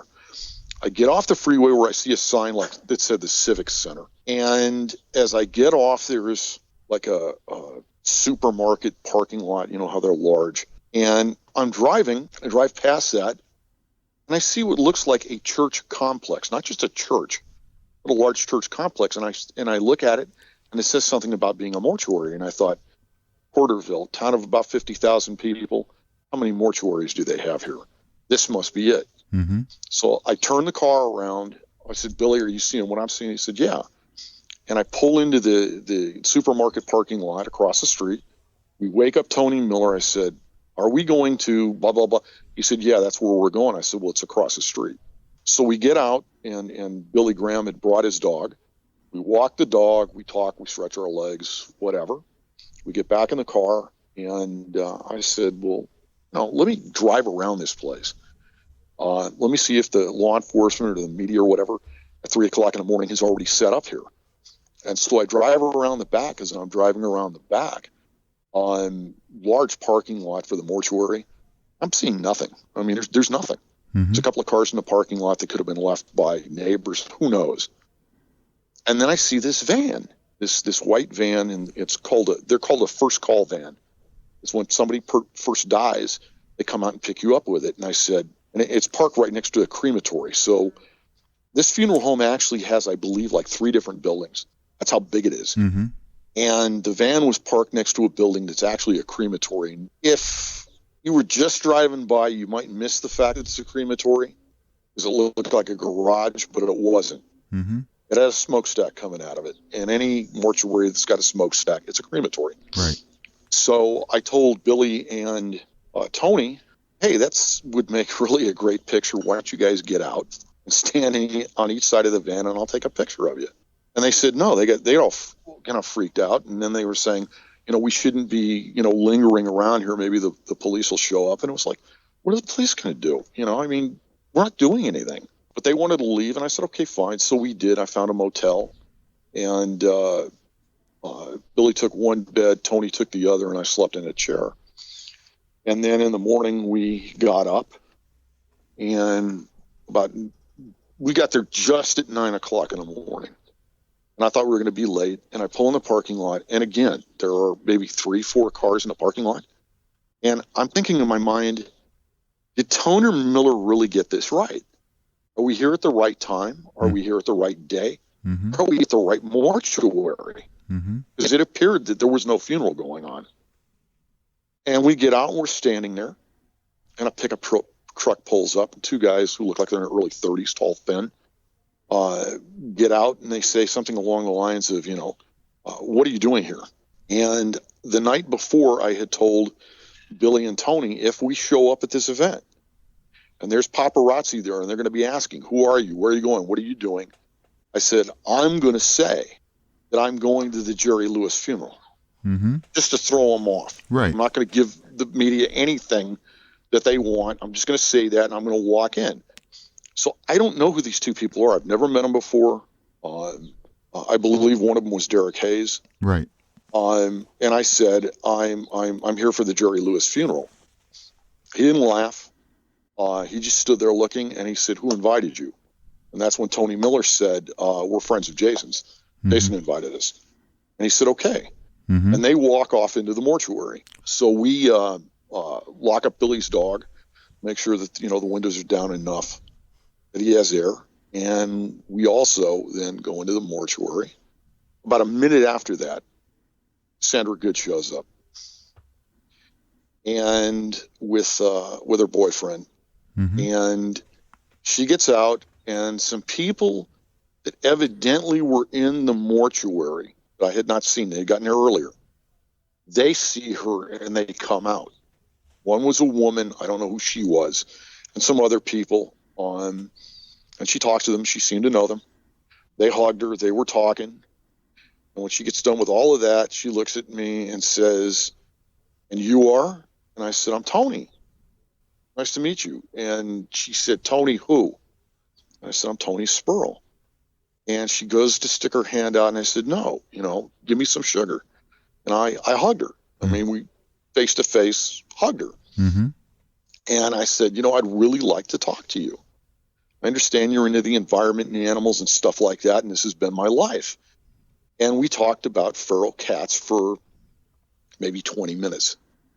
And I will say this, that somebody has informed Sandra Good on the subject. Now, we're not necessarily aligned on what to do about feral cats. I'm into trap, neuter, and release, and working with the animals. Sandra was not of that way. She is more aligned with what I would personally say is the Audubon Society, that her position was that domestic cats that are being released into the environment, which does happen. I mean, people throw their cats out and they're not fixed. Sure. Not spayed or neutered, are a travesty to bird life.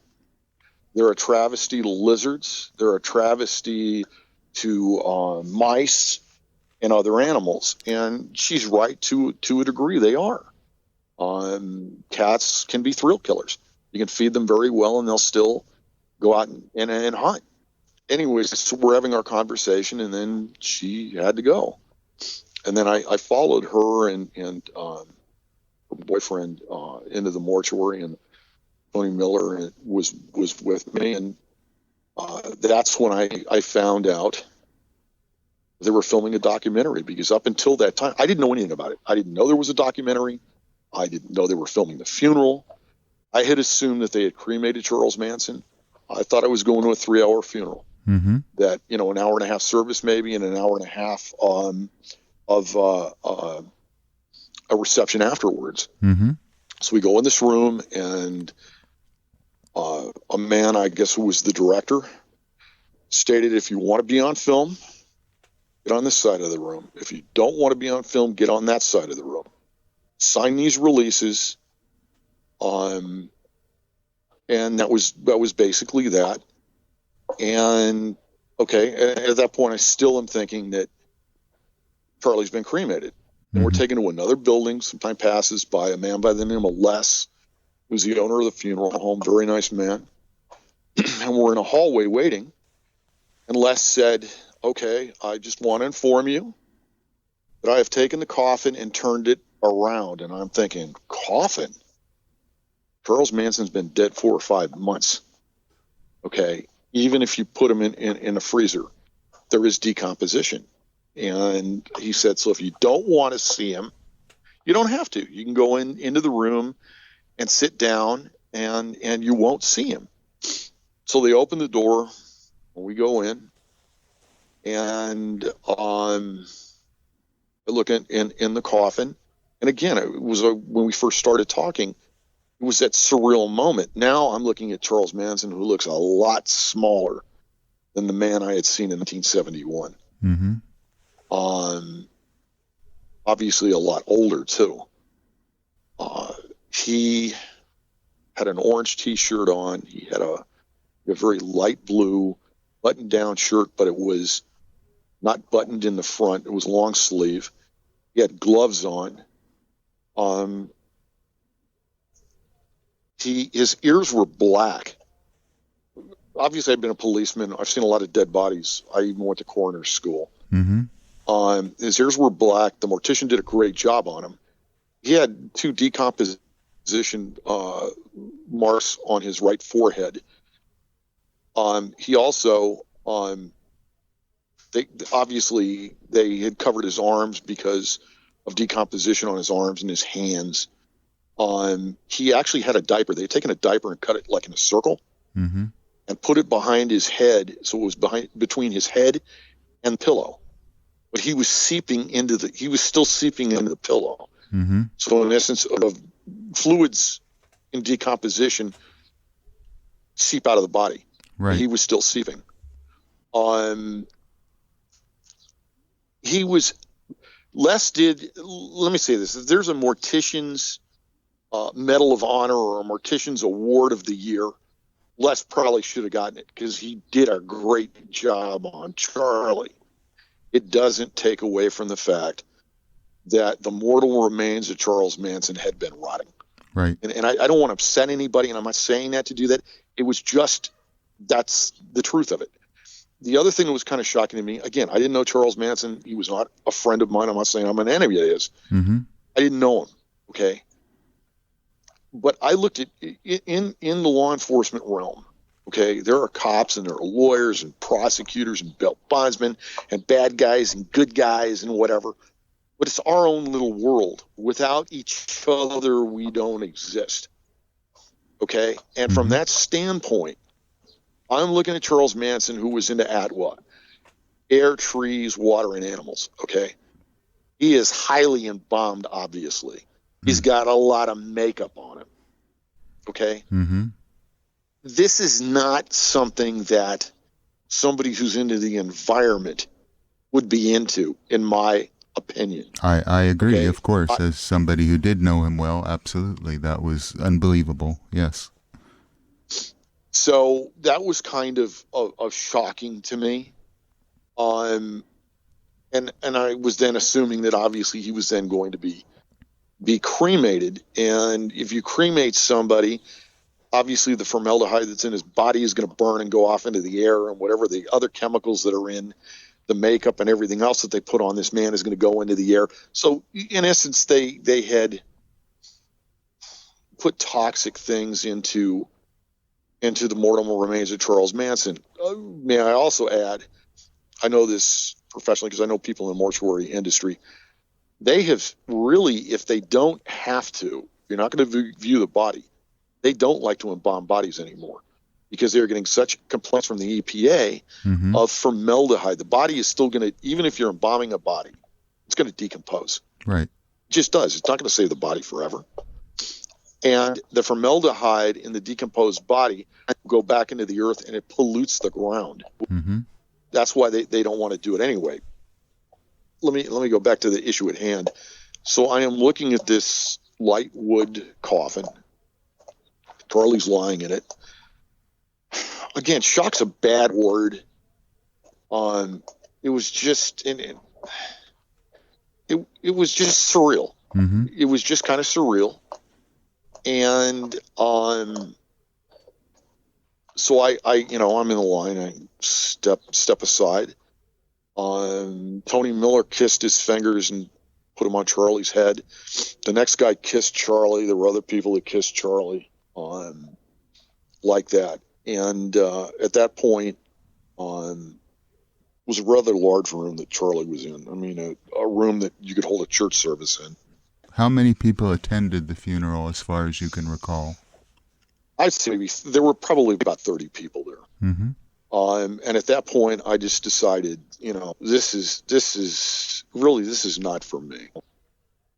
Charlie did 47 years in prison. And he deserved better than this.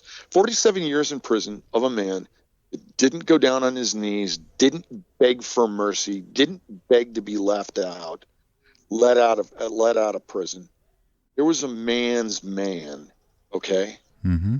He took what society dealt to him. He had expressed, again, for air, tree, water, animals. He was an environmentalist and stuff. And here he is, decomposed, again, even though Les did a great job on him, decomposed, lying in a coffin. And just to me, I thought it would have been better if he had just been cremated. Which, of course, is what Freeman promised he would do. And this embalming was done secretly and suddenly, and nobody there knew it was going to happen. So I'm sure that's part of the mood of apprehension. Now, what did you feel about the realizing that this was actually being filmed? Because that must have been equally startling if you had not been informed of that at all. at that point, when we're in for the viewing, the documentary or video people weren't filming when I was there. Okay. When we first were let in, we were not. I believe that they had filmed prior to us. As a matter of fact, we were told that, I think, by Les, that they had been filming earlier. Right. And as you can probably hear in the background, these are some of my rescued animals. They're welcome to be on the show as well, of course. Yes.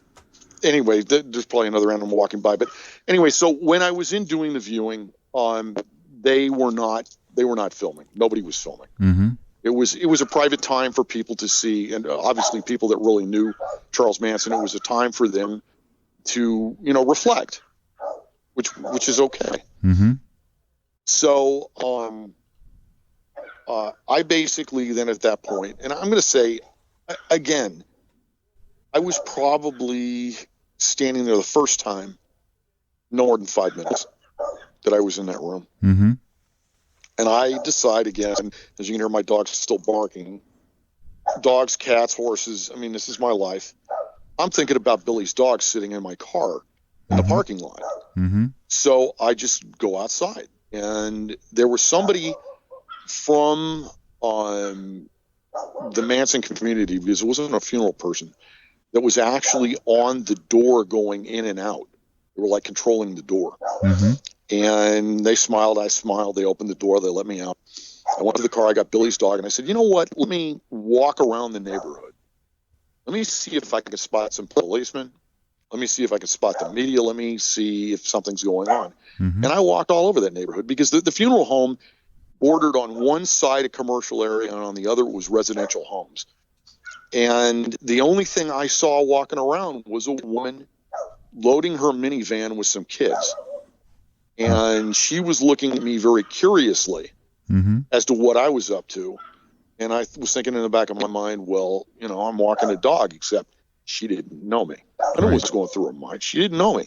And I smiled and waved, and she really didn't acknowledge me. And got in her van, and she drove off, and I went back into the parking lot. And I think when I first went back into the parking lot, there was a young man being interviewed by the documentary company in the parking lot. He was talking, and they were filming him. Mm-hmm. And I was standing there, and then at that point, I believe, let me back up on some other stuff. I had brought some marijuana, legal marijuana, to the laws of the state of California with me. It had been handed to Billy. Billy shows up in the parking lot. I told Billy, I'm working your dog, everything's good. He says, great. He's rolling joints. Jason Freeman shows up, said I didn't get a chance to say hello. We shake hands. And Billy and I go, this is a rumor that's been floating around in the different chat groups. Mm-hmm. Billy rolls a joint. He lights it up, and him and Jason smoke it. They offered it to me. I said, no, I'm driving. The wife, as it turns out, because I looked on the internet page for the mortuary, the wife of Les, the owner of the mortuary, she was looking at the window, looking at the three of us, and she didn't seem to be very happy. Right. Let me say this. I don't want anybody attacking Jason Freeman or Billy behind this. Okay? I can understand that Jason was under a lot of stress. You don't want him, to have this documentary funeral. Okay? He was under a lot of stress. And he has a right under the laws of the state of California to smoke a joint if he wants to. And I don't want people attacking him for it. There's no. It would be the same as a wake of having a couple of drinks because of your loved one to kill the pain. The significant thing here is, of course, now you had reached out to me after all this had become an issue in the Manson world. The main thing that I want to make clear here is you were invited by Jason Freeman. You were invited there for a specific purpose to bring him marijuana. That isn't the issue, and I don't care about what he does in his private life. The point is, you were invited, and after the funeral, you were accused of something which you can describe later, and these people basically threw you under the bus who had invited you and claimed, we don't really even know who this guy is. He showed up only because he needed to give a ride, and they left out the important detail that you were invited and why you were invited. So I wanted to clarify that's my main concern here, not any moral judgment of the marijuana smoking. Correct. As it turns out, I didn't know. And I'm not sure if Tony Miller knew this or not, that Billy Graham evidently was part of the documentary. He never said anything about it. Mm-hmm. He did, when we were in the motel, that he was going to do something about the service, some Native American thing. And I thought, okay, that's cool. He never said anything about them filming. Mm-hmm. Okay. Right. So I'm there, and you could probably include driving these people, because I did. But I was there bringing a present, because I didn't sell anything to Jason Freeman. Never. Right. I brought Jason Freeman a gift of marijuana, and that's why I believe I was there. Right. Why Tony Miller was there, I'm assuming that he was moral support for Jason. Mm-hmm. And Billy obviously was in the documentary. Which you didn't even know that a documentary was happening. I had no idea. Right. I'm not sure that Tony Miller knew. Now, if we can fast forward a bit without getting into the whole complicated reason, you had said earlier, this is not for me, and you felt a little repelled or at least unpleasant about the situation you had come into. If you could briefly describe what happened, you left shortly thereafter, correct? Well, then after the smoking thing, I start getting text messages from my girlfriend. She didn't speak English. Mm-hmm. And she's talking about people dropping concrete in the driveway. Well, my next door neighbor had sold his home, and right now they're actually rehabbing it. And I thought at the time that's what she was talking about. Well, what it turns out is I was putting a small block wall in front of my house. I'm kind of a little bit on a hill, and I don't want the runoff going onto the sidewalk. So I decided to put in a 2-foot high wall, like a retaining wall. Mm-hmm. And 2 weeks prior to the funeral, the guy that was doing it wound up getting taken into custody. And his wife had come to me and said that, within a certain period of time, he should be getting out. And she was concerned. She showed up with his pickup truck with all the materials on it, and she was looking for money. And I was too smart for that. It was like, I'm not paying for this material unless he's here. Mm-hmm. But as soon as he shows up to finish the job, to do the job, I'll pay him for it. Not a problem. Okay. So the text messages, continue, and it's like, no, this guy's working. He wants to see you. La, la, la, la. Okay, great. At that point, I go back into the funeral. Sandra Good's talking to some young guy far away from the coffin. There are 3 girls at the foot of the coffin. There are 3 guys at the head of the coffin. Okay. Mm-hmm. And now the coffin has, besides Charles Manson in it, there are rings and necklaces and notes and flowers.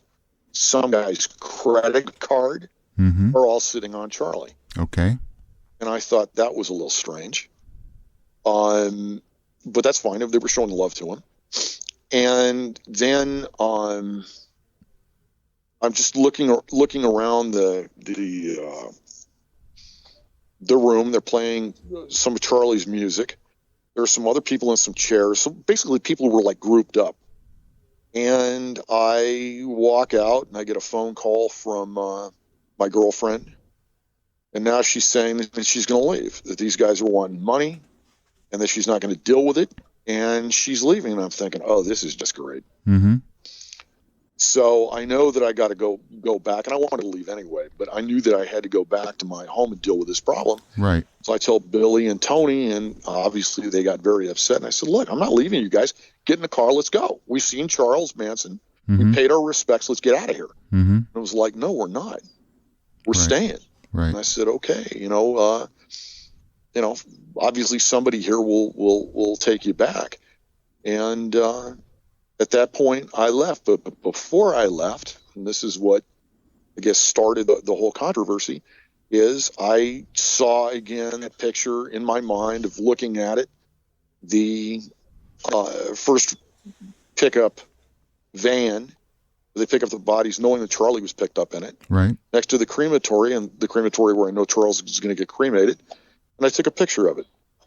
And I took a picture of it front on, I took a picture from the side, and I took a picture of the funeral home from the street as I was leaving.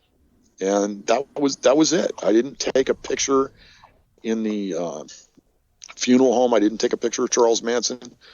And I want to be explicit with this. I touched nothing. I didn't take a napkin. I didn't take a flower. I didn't take one of those funeral pamphlets. I touched nothing. I respected Charles Manson as a man. Okay? I might have gone there to drop off some legal marijuana. Okay? But I paid my respects to that man. Man that did 47, 48 years in prison straight, who didn't cry and whimper and all of a sudden conveniently become a Christian and write a book. Right. He didn't do any of that. Right. He was the man that he was, and I respected that, and I felt sad. Honestly, I personally felt sad that this was going on, but there was nothing I could do about it, and I left. And then I got home. I hand the worker his check. He's happy. And then like an hour and a half later after being home, I sent a text message to Stoner Van Houten. Explain for our listeners briefly who that is. Stoner runs a tour of Spawn Ranch. He also has a YouTube show, and he has a Facebook show, and he has a following of people that are in the Charles Manson community. And so I go to an event, his event, November, and on March 17th, I'm at Charles Manson's funeral. There's a man that for multiple years, even though he didn't know Charles Manson, had been involved in the Manson world, and he had not been invited. Right. So being kind of childish, I kind of like taunted him. I sent him a message, and it was wrong, and I've apologized to him. Hi, are you alive? Something along those lines, whatever. And he responded, yeah. I said, are you working? Yeah, I'm working. I'm busy. Okay. So about 8 o'clock at night, I get confirmation from Tony Miller that the funeral is now over. Charles Manson had been cremated. His bodies were scattered in an undisclosed location, and where that is, I don't know, and I don't want to know. Right. And that they are at this motel with a guy by the name of Zach, and it's not Zach Baggins. Right. We'll get to this story in a second. Yeah. And so at that point, I contacted Stoner and said, hey, look, here's the bottom line. We were at the funeral, and he said, who? And I said, well, I know 4 people. I said, Tony Miller, Billy Graham, myself, and Jason Freeman. He said, well, who are the other people? And I said, well, Sandra Good was there. Other than that, I don't know these people. I don't know any of them. So I then sent him the pictures for free of the outside of the funeral. So the people in the Manson community would know that this funeral had taken place, and there was nothing nefarious about it. I didn't want money or anything else. Just that they would know, and that they could be part of the funeral of Charles Manson. Right. In a way. Okay. And that was it. And then I guess the next morning I get a phone call from Jason Freeman, who was getting phone calls from people in the Manson world, and he was upset. And then some texting went on between Jason and I, and then it was on Monday. I get a phone call from Tony Miller saying, did you take a picture of Charlie in the coffin? I said, no, why? And he goes, it's up on TMZ. And I said, you're kidding me. And that's when Stoner started saying I did it, and I didn't. So having been around the media and everything else, a lot of people said, and Stoner said this, why didn't I defend myself? Because everybody was turning this into a big circus. Right. But what's the best way to do it? I didn't do it. I kept quiet. For 2 days, I tried through text messaging to talk to Jason Freeman. I told Jason Freeman, and I have the text to prove it, that I would take a polygraph examination if he'd take one. I obviously, if there are media people around, somebody's going to take a picture. And I just figured that right off the bat. And within a week, somebody in law enforcement told me that they had information that there were multiple pictures that had been taken. and that it was the film crew. That's what I was told. Multiple pictures to make this clear. You mean law enforcement of Charles, told like 8 pictures, right? Right. That, Okay. Like 8 pictures had been taken of Charlie in the coffin. Okay. So, and I would also assume that at the coroner's office, and this is very illegal, when they brought Charlie into the coroner's office, there would be pictures taken of him. Mm-hmm. When he is released, there would be pictures taken of him because it's a legal thing. So they can confirm that he came in. They can confirm that he went out, that's standard mortuary procedure. Yeah.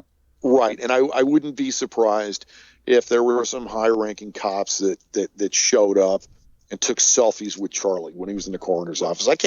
That's just sheer speculation, but I wouldn't be surprised. Yeah, this picture is revealed on TMZ, and then what do the people who invited you here start saying and doing about you? I contact Jason. I tell him I didn't do it. I told him, who I suspected. And like I said, Jason, I'm going to take – Jason said something along the lines to me that obviously if it wasn't me, they'd be thinking he did it. And that's why I suggested, well, fine, I'll take a polygraph, but you're taking one with me. And in one of the text messages, I had said to him, why don't we, when we have the polygraphs, have TMZ or somebody like that film it? And I think Jason misunderstood and thought I was saying that TMZ was paying for polygraphs of us. I see. And shortly after that, he stopped talking to me. Now, text ended on March 21st. You then contacted me not too long afterwards, and we began discussing the actual facts that you've now explained to our listeners today. This issue of you being blamed for having taken this photograph then exploded in the internet, in the world of people who are obsessed or interested in the Manson universe. What have you recently learned to exonerate yourself from this false accusation where you were dragged through the mud by the very people who invited you there? What have you learned recently that proves, what was really going on? I was not only contacted privately by Stoner Van Houten, but he put it up on his show that somebody, I don't know if you could say disgruntled, but somebody within the documentary community, somebody high up as he described it, had come out and said straight that had identified that somebody within that community had taken the picture from the documentary, had taken the picture, and one of the people from that production company had sold the picture to TMZ, and that I was not responsible for anything. Mm-hmm. And has anyone ever apologized to you for all of the false accusations they've made against you? I could say this. There are a couple of big people. Stoner Van Houten, whose real name is Bruce Fox, he apologized. He not only apologized, he made a video apologizing to me. Right. Almost any time I show up in a chat room, he apologizes. And I got a phone call from Billy Graham, and he apologized. And not only did he apologize to me privately, and Billy and I had made a pact together. I wanted to say this to everybody, and this is real, and Billy will back me up. I've asked for peace. Billy told me he was getting threats. I said that was wrong. I will tell the people that I'm in contact with to leave you alone. Billy said to me the same thing, that he was asking for peace within the community. Billy not only apologized to me personally, but he went on TLB radio and apologized to me over and over again. Mm-hmm. So we're good there. Jason Freeman, I haven't heard from him. Right. Not a word. Production company, obviously I didn't. I've invited you on my show today to explain exactly what you witnessed, exactly what you experienced, and to make it clear that you did not take the photograph. And in fact, it's the production crew that, again, Jason Freeman was responsible for bringing to this phony filmed funeral for a documentary. That is why this picture was leaked. Before we wrap up, is there any final thought you have on the whole experience, or what you think it means to your life personally, or generally to people who are interested in this subject? Any final reflection on what you went through There are multiple. It's not really what I went through. It's the 6 degrees of separation that Charles Manson and some of his friends have bumped against my life in many different ways. We have different people in common over all these years, including the production company. 7 years ago, in 2001, I was on a show called K911 that was actually bought by A&E. The producers are the same people that produced Jason Freeman's documentary.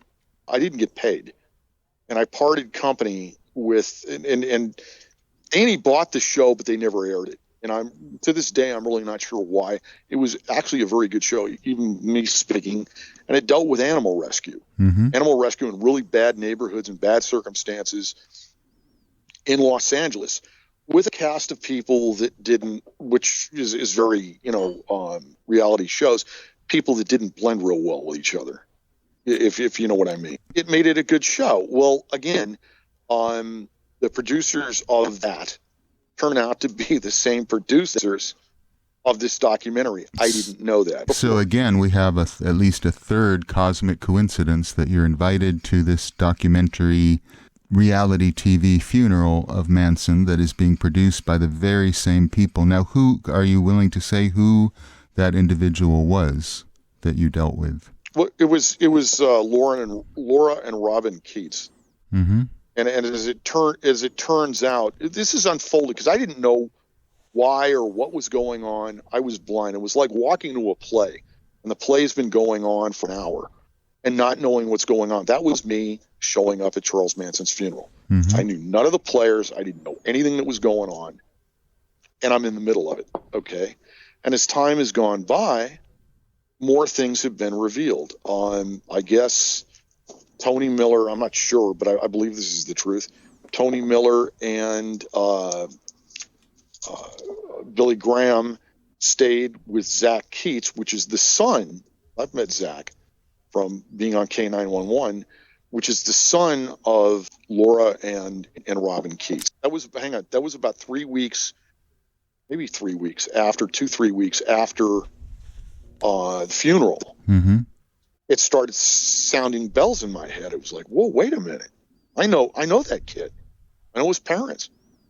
And then as more came out, they published an audio of Robin Keats talking about that he actually choreographed and the funeral of Charles Manson, this, that, and the other thing, and it made things a lot clearer. Well, that was what I was going to explain, is that Robin Keats actually is who contacted me originally, long ago, long before Charles' death and the funeral, to ask me, to persuade me to get Jason Freeman, to get Charles to invite Jason Freeman to be on his visiting list, which I refused to do. So that again connected us before we even knew we would be connected. So what's your final thought on what happened and the bizarre connectivity of your life leading you to this strange incident?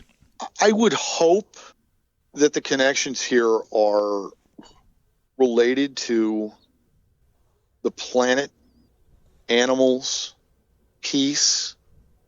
You've got a lot of wonderful people that are in this community. I'm going to say like a couple of thousand off of the internet. And I would ask the people to stop fighting. There are great connections here. There's some great minds here. And for people to move into a positive direction. I mean, through your group, one of the people suggested that, we all plant a tree in the memory of Charles Manson. I did it. Other people did it. And there's so much more that we can do. And I think I'm hoping that that's the real connectivity of my life, is that, we do something from what's taken place here, as opposed to continue to point fingers and attack each other. Bottom line, was I happy about all the stuff that was going on in the internet? No. Am I a big enough boy and been through a bunch of things in my life that I can survive it? Yeah. I've got the tools to deal with it because I've dealt with things like this before. Mm-hmm. I would rather spend my time and my money and my effort doing, again, positive things, trying to save this earth, trying to save animals, okay, coming up with a society that's not running around attacking and killing each other, but a society where people flourish and people are happy and animals are happy and the water's clean and the air you can breathe. This has been my life. People say, people I think within this community have seen me. Oh, that's that policeman. He infiltrated us. Right. That's furthest from the truth. I was not there professionally. I was there on my own.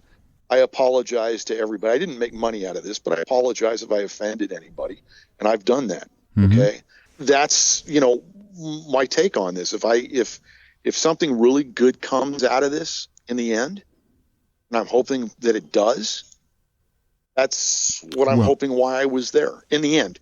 Why I was there. I want to say one other thing real quick. The issue of the ashes. I know that Tony Miller had some real ashes because he had ashes on his clothes. I picked Tony Miller up next day and I don't condone the sale of Charles Manson's ashes in any way, shape, or form. It's wrong.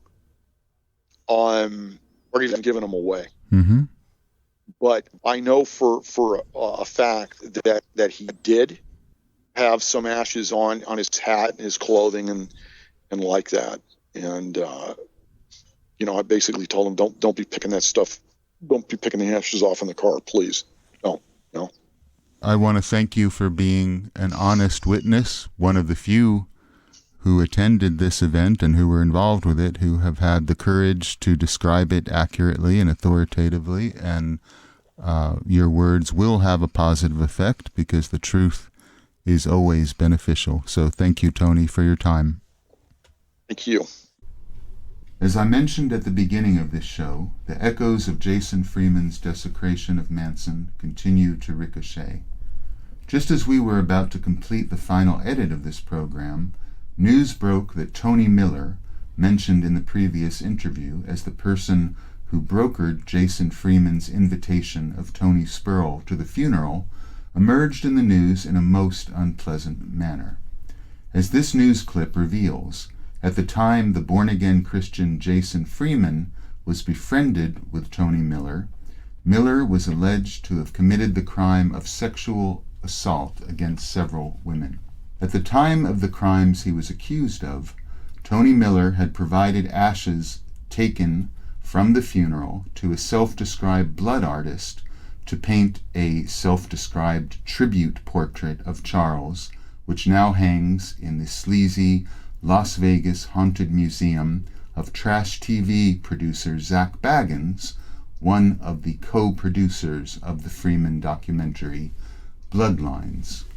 To hear a news report describing what kind of person Jason Freeman befriends, here is Tony Miller being reported on in the local Los Angeles news. Police say that Anthony Miller would strike up a conversation with the victims at local bars. He'd then gain their trust and sexually assault them. I am so shocked. So shocked. Christina Lawson says she can't believe her neighbor, 51-year-old Anthony Miller, is behind bars accused of sexual assault. Pasadena police say 3 women have come forward claiming they met Miller at a local bar or other business. They exchanged numbers and were eventually invited back to his place.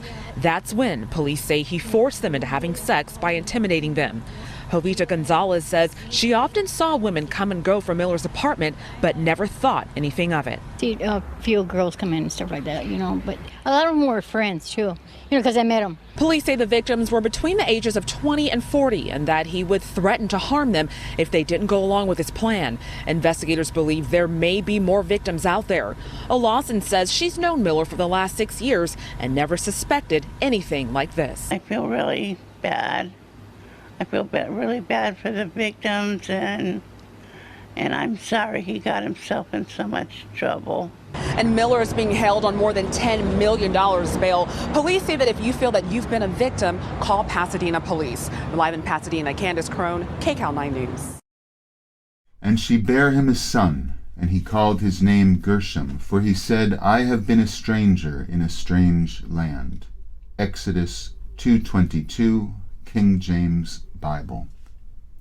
In April of 1968, the first light of dawn illuminated a ramshackle, abandoned dwelling in Topanga Canyon, California. As daybreak glimmered, Mother Mary, first of a circle of nomadic free spirits and outlaws, gathered around a mystic-minded musician some called the Wizard, gave birth to a child.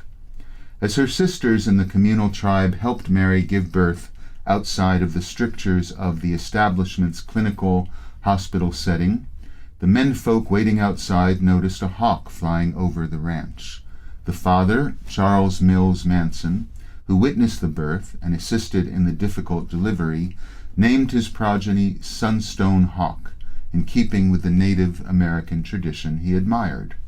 The girls in the group called the boy Pooh Bear, after the sturdy, irrepressible A. Milne character. He was also called Michael Valentine Manson, a moniker inspired by another literary figure, Valentine Michael Smith, the Martian hero of Robert Heinlein's Stranger in a Strange Land. Until the tragic happenings of July and August 1969 that ended this experiment in freedom, the child with three names shared the clan's adventures as they roamed across California, sometimes in Terry Melcher's sports car, sometimes in an old school bus. As I wrote in a legally binding statement I provided to the Kern County Commissioner during the recent court proceedings, quote, I can attest that in the 3 decades of my friendship with Charles Manson, he frequently spoke with uncharacteristic affection and unconditional warmth about his son, Michael Brunner. He often expressed regret that he had not been able to communicate with his son. He mentioned many loving anecdotes about the birth of Michael Brunner, which he witnessed in 1968, and about the time they spent together. In reminiscing about his time in California in the late 60s, Mr. Manson described the close bond he felt with his son Michael, remarking several times that he had learned a lot from his only child. Mr. Manson stated that he considered Michael to have inherited his good qualities and hoped that he was doing well in life. In later years, he described his frustration at unnamed persons who he said were preventing him from re-establishing contact with his son. After coming to know Michael Brunner as a comrade and a friend, I supported him completely as the only sane, decent, ethical, and moral person among the claimants and the only legitimate heir to his father. Michael was determined to provide his father a truly dignified and private farewell in Death Valley for only his closest associates, as Charles wanted, and most importantly, he was adamant about having no media, film, or cameras involved. So, Michael, thank you very much for coming out from under your self-chosen rock of obscurity to speak to us today. I understand that this is one of, I believe, only 2 comprehensive interviews you've given to the media, if that's correct. So we are honored and we appreciate your taking your valuable time to speak with us and describe your adventures and misadventures with this episode. First of all, why did you decide to come out of your long years of silence? Many people have speculated about where you are, who you are, what you are, and you have resisted all attempts at the mass media to lure you out of your private life. What motivated you to finally speak out?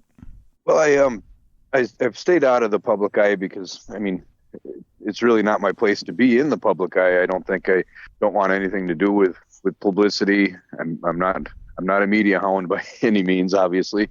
I've come out because of the atrocities that have been happening since Charlie's passing. Saw things that were in the mix after he passed. The people that were stepping forward and claiming to be heirs and hold wills and all this. I couldn't see anybody doing the right thing. Everybody says, I want to do the right thing, but I didn't see, particularly, in the heirs department, I didn't see Jason Freeman being sincere and wanting to do the right thing as he so put it prior to receiving his body. Right. So why don't we go back in time a little from that point?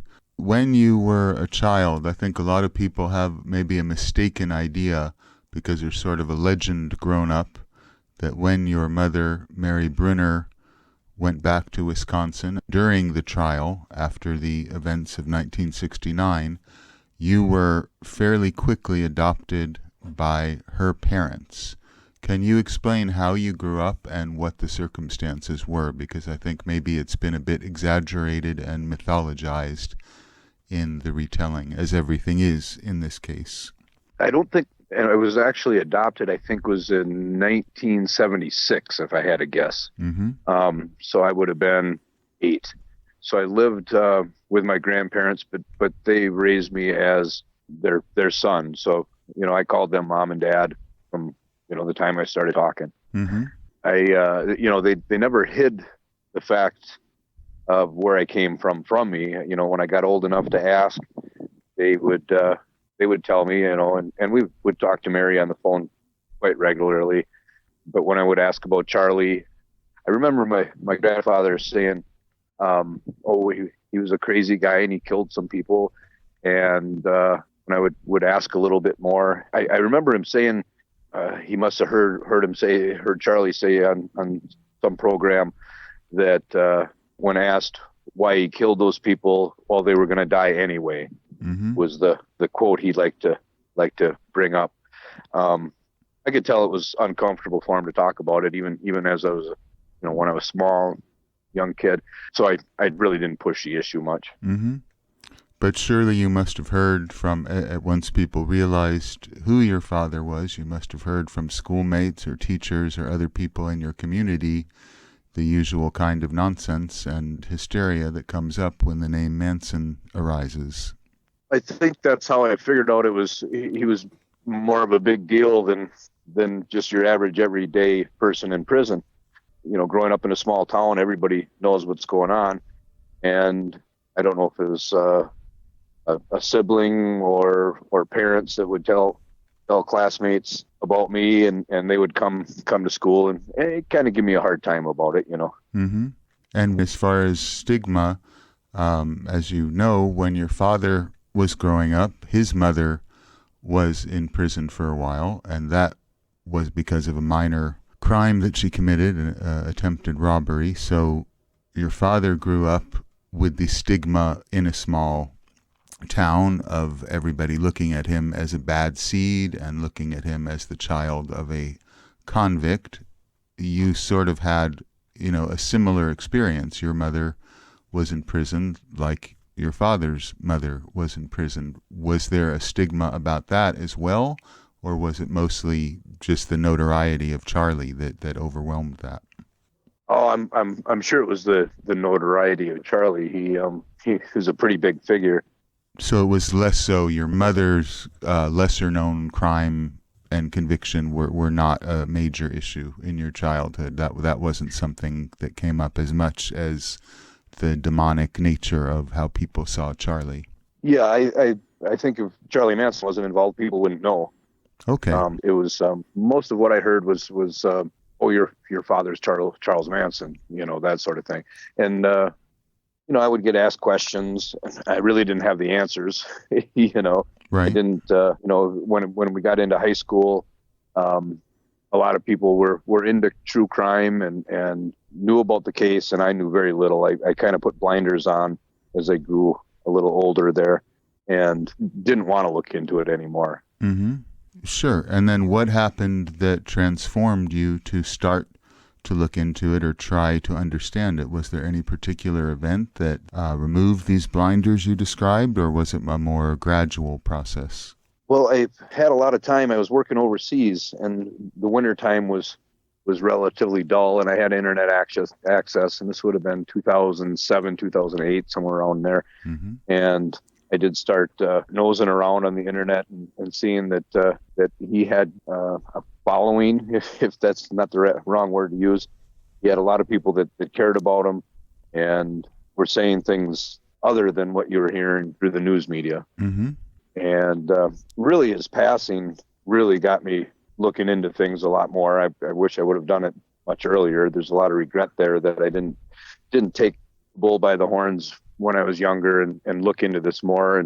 But I guess we can't go back. Right. Now, when you finally did start to see that Charlie wasn't, or at least that there were other people in the world who didn't share the stereotyped media-given idea of who your father was that your grandparents gave you, what did you feel about that emotionally? How did you feel as you started to have a more ambiguous feeling about your paternity?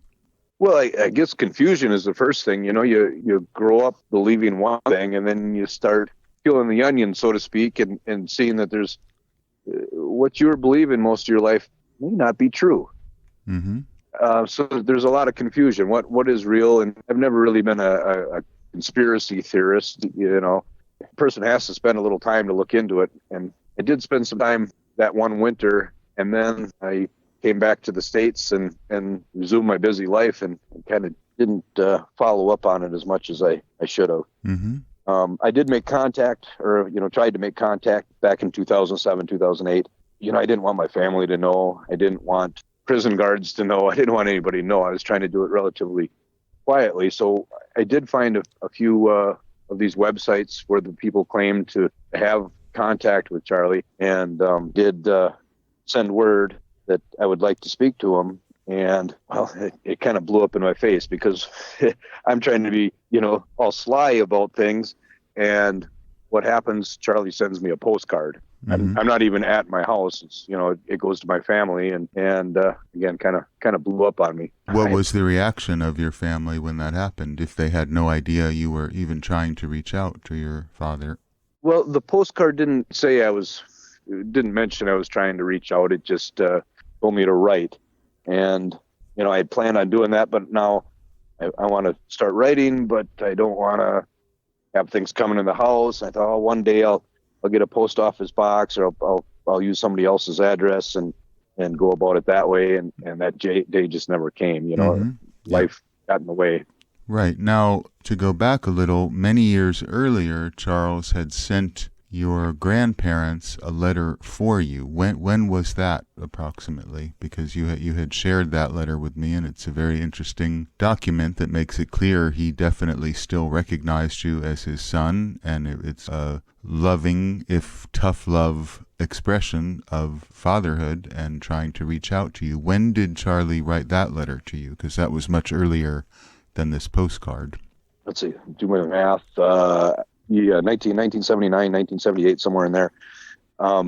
The adoption had gone through by that point. He didn't want to sign off on the parental rights, and so I'm sure he was thinking a lot about that at the time. And the letter was written not for a 9-year-old boy to digest. I feel like I took the way he wrote things. I took bad parts out of them, and I held on to those. And I didn't see the big picture. I didn't see what he was trying to say in that letter. I was encouraged by my grandmother to rip up the letter. I don't know if it was a symbolic act, to tear that up. Right. And I did that.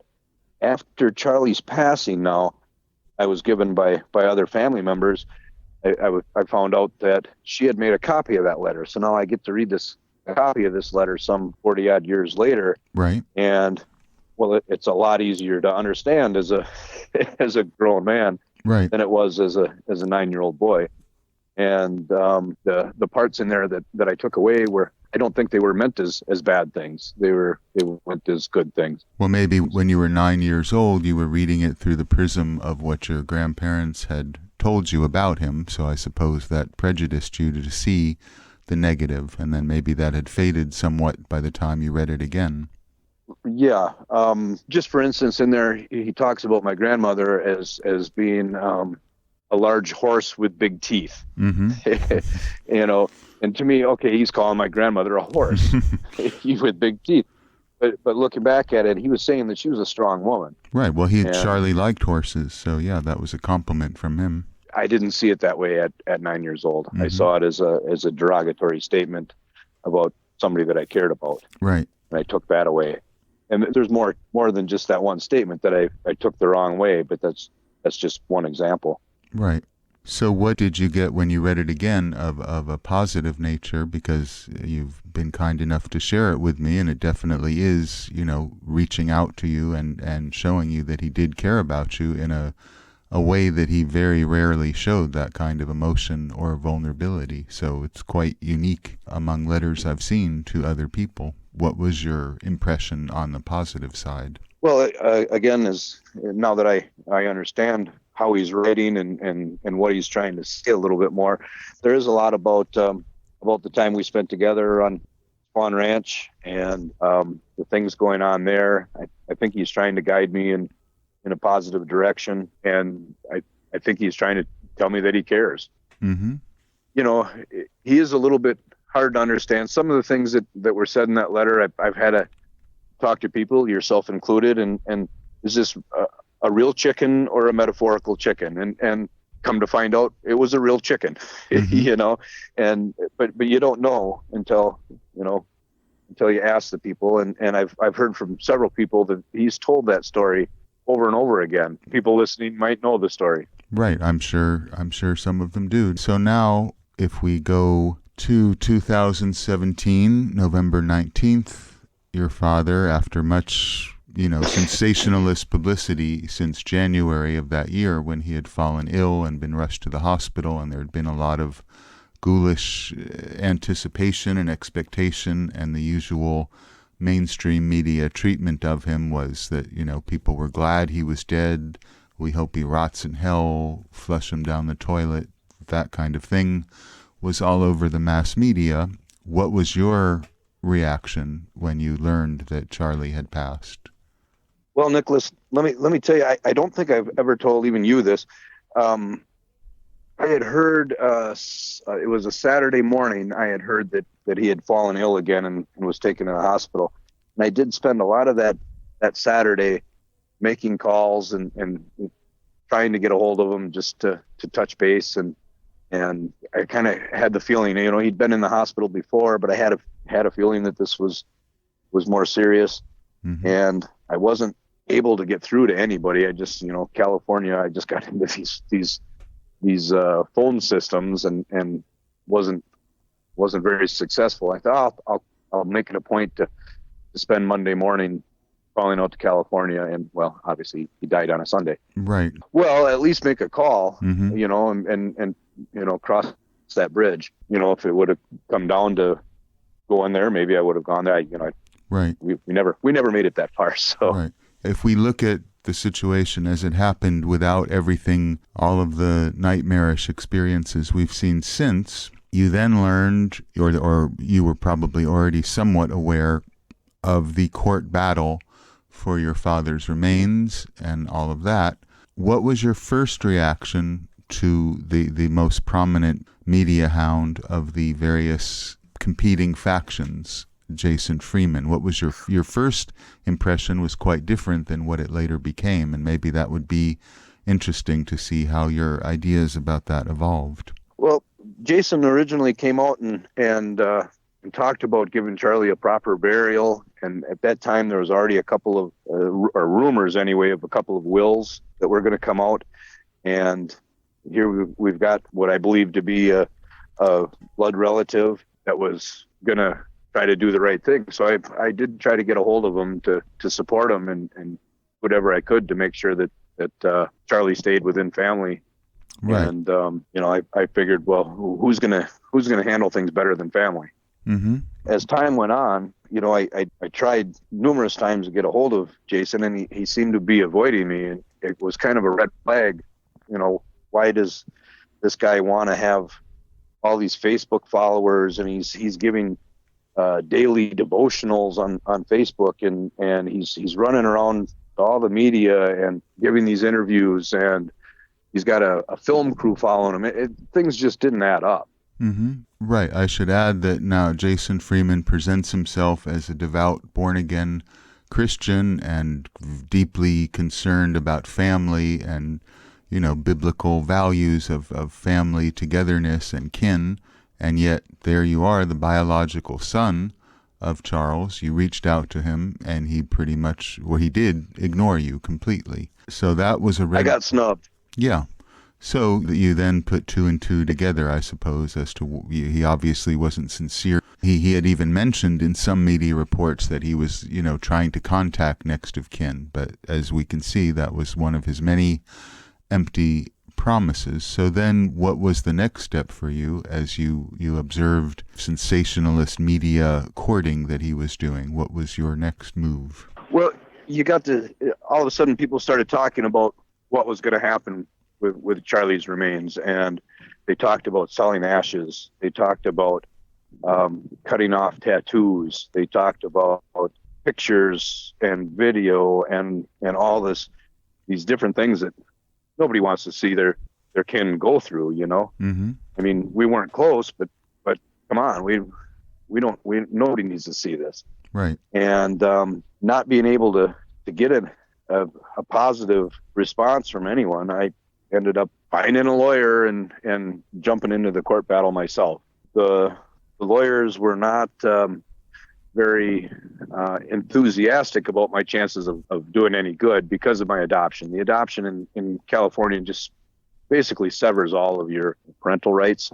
So there were some questions, if this guy would still welcome me in his home and considered me a son and yada, yada, yada. But, well, in the long run, it didn't work out so well. Right. Now, there's a couple of aspects that went on, even though this was covered very heavily by mostly the tabloid sensationalist media, but even by the slightly more highbrow mainstream media. Some incidents that occurred that were not covered. Freeman completely ignored Charles Manson's biological son, which most people who are outside of this inter-fighting Manson community that I tell this story to, nobody can grasp why did the remains and the estate and everything about this not immediately go to you. But as you explained, it's a peculiarity of Californian law and perhaps other American states that because of your adoption, you were no longer technically and legally considered the heir. One underhanded thing that Freeman or Freeman's lawyer did in court was about a very picayune small detail, which actually ended up being true, and yet they argued it was untrue to try to diminish the credibility of your claim. So can you describe that? Oh, you must be referring to to my birth certificate, which lists Charles as Charles Willis Manson. That was brought up in court that the birth certificate, my birth certificate says as a father, Charles Willis Manson, bringing up the middle name being wrong. Willis was something that he did go by. It was kind of one of his aliases at the time. I do have a copy of a driver's license from that period where even on his driver's license, it's Charles Willis Manson. Very well known to people that know the case that he used that Willis name as a double meaning for will is. Yeah, it again was, you said, snubbed before, but for anyone who's aware of Charles's history, it's an absurd argument to make. Everybody knows you're Charlie's son. Everybody knows the whole legend of your birth and that Mary was your mother. So for Freeman to, first of all, completely ignore you and then even deny that you are the authentic son in court gives us an idea of his character. And at this point, he never reached out to you or never tried any kind of cordial attempt to even con man that he is, never even tried to get you on his side. Is that correct? That is correct. And he probably could have taken me for some cash. I was there originally I was there to support of and help him out. I've heard now the excuse for not calling me was, calling me back right away was he was too grief stricken. But I've heard somebody say, well, he wasn't too grief-stricken to call his lawyer or the press. Right. But he was too grief-stricken to call what is supposed to be family. Exactly. I mean, usually a death is something that will bring families closer together. And well, that didn't happen. Right. Now, another aspect of this court battle that you engaged in, can you describe, because now we've seen the grotesque media circus that Freeman turned his hollow victory into, what was your plan? What did you want to do had you been awarded, if that's the right word, the remains, and the right to conduct the memorial service. Well, I'm under the impression that a cremation could have been done right at the coroner's office. Charlie's body would have never had to been moved, and I think that would have been the right thing to do is handle the cremation right there. And my thought was to get a few close people that were close to Charlie together and go out to Death Valley and say some final words, spread his ashes, and be done with her.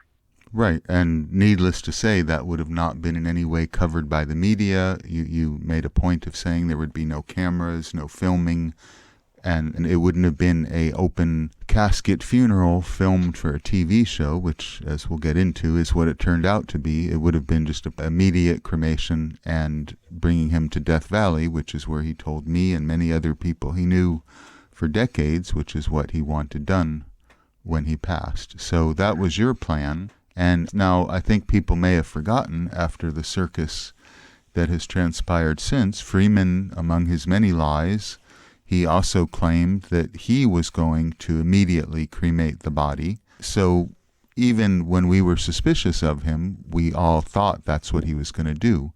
What was your reaction when you found out what he did do? And maybe you can describe what he did for those who are not aware of it. Well, he did have a funeral. It was all filmed.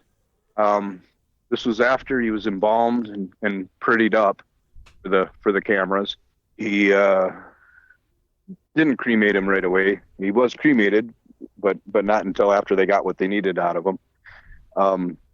The ashes were not all scattered. The ashes were divvied up and given away and sold. And well, I guess sold is not been proven, but I know they're sitting in collectors' shelves. They're sitting. They're scattered all over the place. They're being made into paintings. Totally disrespectful as far as I'm concerned. Pictures were taken. As far as some people thinking or claiming, especially those who are the culprits in this desecration of Charles, are claiming that this distribution of ashes and using his ashes for a painting that will be displayed in a tacky Las Vegas haunted museum are some kind of tribute or memorial. As Charlie's son, what is your reaction to those claims? Well, first off, it's all about money. It's not about a tribute. It's about money. How can we sell tickets to our museum? How can we capitalize off this? The whole thing is about money. It's the way I see it. There's nothing about family. There's nothing about friendship. There's nothing about honor. There's nothing about dignity. It's all about cash. That's the way I see it. Okay, now after the leaking of the photograph to TMZ, maybe people in Europe listening to this wouldn't know TMZ being one of the more sordid gossip sources on the internet. After the photograph was leaked, basically everything that you had predicted Freeman would do, he had done. To be transparent, you and I had spoken about all this months before this happened, and that was why you entered the court battle, to make sure no photograph of your father was leaked, that he was not filmed in death, and that no ashes or no kind of mercantile exploitation of his death or body occurred. And in fact, Freeman did all of that. Through my attorney, I did make an offer to Jason Freeman. He was talking about wanting to do a burial at sea. And so in this offer, I conceded, okay, we'll rent a boat together. We'll keep these ashes under lock and key after the coroner does the cremation. Keep those ashes under lock and key. We'll go out together, no cameras, no nothing, and we'll spread all the ashes. And that offer was never responded to. I have heard that Mr. Freeman was mad because Matthew Lentz might have been involved in that. If you can explain who Matthew Lentz is, because some of our listeners may not be aware of all of the characters involved in the battle.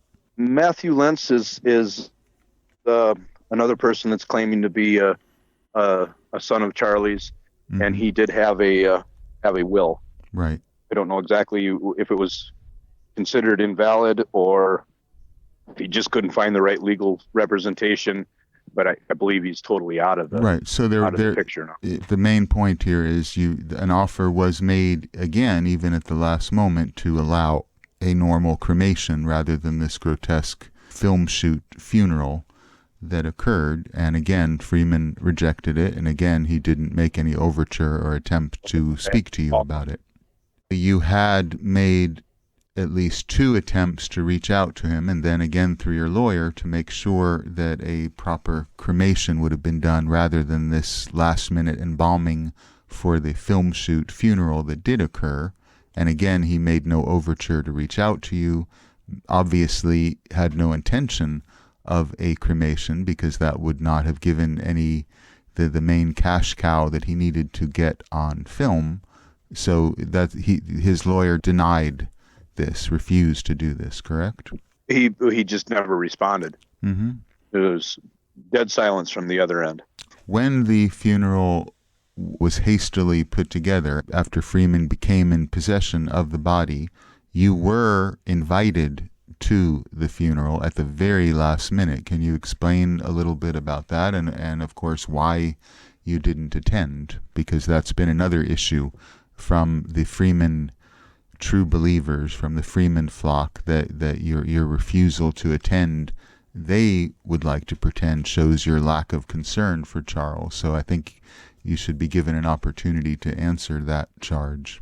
Well, I knew what was going on, and I made a last-ditch effort to reach out to John Jones, who is Jason Freeman's cohort. That's one word you could use for him. I can think of many others, but cohort will do for now. So I made an attempt to, or I actually did. I did contact through Messenger. I contacted John Jones and made a plea with him, not knowing exactly how he was involved at the time. But I made a plea with him to stop what was about to happen, and he did say that he would try to stop what was happening. This was the day before the funeral. Mm-hmm. And that afternoon, he did put out an invitation for me to come out there. Now, for me to come out and go to that funeral, I think would have sent the message that I was supporting that travesty. Right. And I mean, logistically, I don't think there would have been any way to get there, even if I wanted to. I'm in the middle of nowhere, and for me to go from the middle of nowhere to California would have taken more than 16, 18 hours. Right. So it was an empty gesture, but had you even been able to, you believe it was just a trick to legitimize the travesty, as you called it. Since they had made no effort to contact you or involve you in any way before that, it was obviously just part of their, which we can see in retrospect, their attempt to ameliorate and keep people in Charlie's circle calm and bribed with ashes and bones and funeral pamphlets and the supposed honor of attending this film shoot. So I'm assuming that's how you interpreted that. Looking back, I think, Anthony Sperl was accused of leaking that photo to TMZ. Right. I believe that it could have been just as easily been me that was accused of leaking that photo to TMZ. Right. Had I attended to that funeral. Mm-hmm. And again, I'm not going to go sign a waiver saying that it's okay to film me at this funeral. I don't think anybody should have signed that waiver saying that it was okay to film that funeral. That's what happened. Right. Now, I mean, that's a point, too, that I think we should discuss, too, is many friends, very few. Charles had hundreds of friends in the world, many of them who knew him very well, but only a very few people were actually invited to attend. I was invited as well, as I explained in the introduction to the show, and I refused for the same reasons you did. I would not have even attended if I could have come from Germany, and I would have needed a transporter to do it that quickly. But even if I could, I wouldn't have. What do you say to the people, some of whom you've had friendly relations with, who did decide to attend this obvious exploitation of your father's death? I think they've all been lied to. I don't know what to think of of the whole thing. I know that from talking to people, they had it was a good experience, and it was a special, moving time. But it was all produced by a film crew. Right. I forget the guy's name, but that was Robin Keats, the person who had Keats. Originally contacted me a long time ago, trying to persuade me to get Charles to put Jason Freeman on his visiting list at a time when Charles had no interest in doing that. So that was the producer of the show. He did an interview stating that he basically produced the whole funeral. He set up the place, the time, everything was a production. Right. Now, to the defense and rationalization that the Freeman camp provides is that filming Charles from the moment we see the body bag being brought from the coroner's truck, we see him laying there in the morgue, we see his identification hospital tag being cut off of his decaying arm. All of these things were considered respectful, dignified, a tribute, and part of telling Jason Freeman's journey and path and stage, and they continued to this day to make it sound like that is in any way acceptable or would be acceptable to anyone who had died to be treated in that kind of indignity. What is your answer to that rationalization that they continue to make? Look at all the other famous people that have died recently. If that was happened to any one of them, people would be screaming mad. If you cut the nose off of Michael Jackson and sold it to a collector, people would be mad. Right. If John McCain's ashes were sold, you'd be mad. If Burt Reynolds was filmed on the embalming table, people would be mad. Happens with Charles Manson, and nobody bats an eye. Well, this is, as I mentioned earlier, part of the decades of dehumanization and demonization of a human being, and eventually he just became a commodity to be sold. And that's the really disgusting. And that's exactly what's happened. Yeah. What conclusions have you made after looking at this whole terrible event and exploitation and atrocity that occurred in every way, exploiting your father's death in the most sensational way? How do you feel now, several months after this has all occurred and we've all absorbed the almost weekly report of some new grotesquerie that's come out of it? How do you feel about it, and what are your concluding remarks and feelings about the whole tragic comedy, if you could call it that? Well, there was a few of us that saw it coming, and it was better orchestrated than I thought it would be. I didn't think that they'd be able to pull off selling the picture to TMZ right away and being able to pin it on somebody else. Mm-hmm. I didn't think they'd get away with quite as much as they have, but then again, they've left themselves pretty open by openly selling and giving away ashes and treating this as a business. Some of the commercial aspects of what they did, you had commented on in some public statements you had made. For instance, the day after the funeral, Freeman was selling pamphlets from the funeral and offering to sign them, which is just so grossly tacky and tasteless by any normal standards. But they again considered that a tribute and a dignified response. To most people, it was just a horrific, grotesque anti-tribute. But you had pointed out something about the manufacture of these pamphlets that were immediately sold that maybe you could recall. Looking at it as a business, it's brilliant. I mean, they can go to Kinko's and make copy after copy after copy of this pamphlet and sell it for $100 a piece. And ashes, they can get ashes from anywhere and sell them for thousands of dollars a piece. They can get more burial shrouds from Bed Bath & Beyond.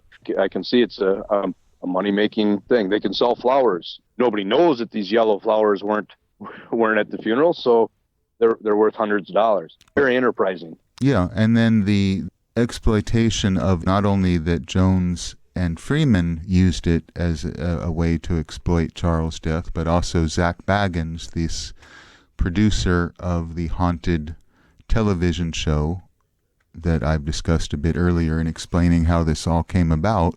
What do you think about him using your father's death as a way to promote his tacky haunted museum in Las Vegas, of all places. You've discussed what you think about Freeman and his cohort. What do you think about the producers and Baggins? Well, again, all about money. It's run right up the chain. It's not about a person's life. It's not about a person's death. It's about what can we put in our pockets over this. Mm-hmm. I mean, Zach Baggins, he made this happen, and then he uses ashes to get a painting made. He didn't actually do it himself, but the painting that's ended up in his hands. It's all a crazy circle of people trying to make money. Yeah. And they are making money. They're making money. All right. And as far as the making of money and your own principles and your own desire to stay out of the media, which I think, looking at the shameless way that other people have really been sticking their faces into the camera to eke as much publicity out of your father's death as they can, as this soap opera has continued, this documentary that was originally called Sins of the Fathers and then was rechristened Bloodlines, originally was intended to be a glorification of Jason Freeman's path, or his stage, as he calls it, and his journey of coming to grips with the stigma of being Charles Manson's grandson, a stigma that he advertises constantly to get as much publicity as he can get, but according to him, stigma. Because nobody was interested in that story, My Entertainment, the producers of this documentary, hired the director and writer of the Final Words documentary, Buddy Day, who produced a fairly respectable documentary about the Manson case. You were then invited by Buddy Day to appear and to tell your side of the story that you're telling us here tonight. Why did you ultimately decide not to participate in the documentary? Because it would have given you an opportunity to counter the lies that Freeman and his cohort have told.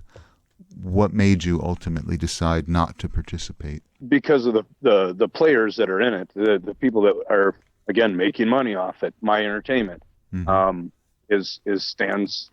If I was in it, maybe more people would watch. More people more money is gonna end up in their pockets. Jason Freeman, I don't know exactly how their contracts read, but if they sell it, I'm sure he makes more money. I'm not putting more money in their pockets. I mean, if it was a documentary done by anybody else for the right reasons, I'm on board. Mm-hmm. But I'm not gonna lay down with those dogs. In my point of view, a huge mess that they created. They're still trying to squeeze a nickel out of it. Well, I'm not going to help them squeeze that nickel. You tried to reach out to Jason Freeman a long time ago. He ignored you. He did finally, long after the funeral, make a phone call to you. Can you explain how that went? You didn't get a chance to tell him much of what you wanted to tell him, but if you could explain what occurred during that phone call and how he treated you, and here you have an opportunity, what do you have to say to Jason Freeman? Well, I believe he was pressured by other people to finally make contact. Probably was out there telling people that he was avoiding me. So after many months, he did call, and I had a few questions I wanted to ask, and the first thing I tried to get across was, why didn't you contact me? And his response was, prove that you tried to get a hold of me. Mm-hmm. And what do I got to prove? I mean, the messages are on my phone, the calls are on my phone. I mean, I don't have to prove. I mean, he knows it and I know it. Why should I have to prove it? The call didn't go well. After running into that, I realized, well, this is going nowhere. Mm-hmm. He's just going to feed me the same line that he's feeding everybody else. So right. So the call was relatively short. So since that form of communication didn't work, what would you say to him if you could for posterity? Now he's revealed himself for what he is to everyone. What's your summing up and response to speak to him directly about what he did? Well, what he did and what he's doing are wrong. Jason, they're wrong. They're gonna come back to haunt you. They're going to come back to haunt your kids. They're going to come back to haunt your family. And it's a sad thing. I mean, you've involved your kids in this. You've involved your wife in this. Your whole family is involved in this now. And it's not going to end up well. And I'm sorry about that. I feel sorry for the whole lot of them. If there is any kind of silver lining to the cloud of this experience that we've all gone through, you've spoken about some of the many people who were friends or supporters or interested parties involved in your father's life who did reach out to you with compassion and support, and who you have formed a bond and friendship with. So maybe you could describe at least one positive thing that came out of this experience. Well, I have got a chance to talk to so many people and heard so many stories, and everybody has their own take on Charlie and his philosophies and what he's gone through, and just hearing the stories of his hijinks, the different things, the crap he'd like to pull, and his sayings and his being seemed like a very special thing. I do have regrets for not getting involved sooner. We can't go back, but hearing these stories, it makes me feel a little closer to him.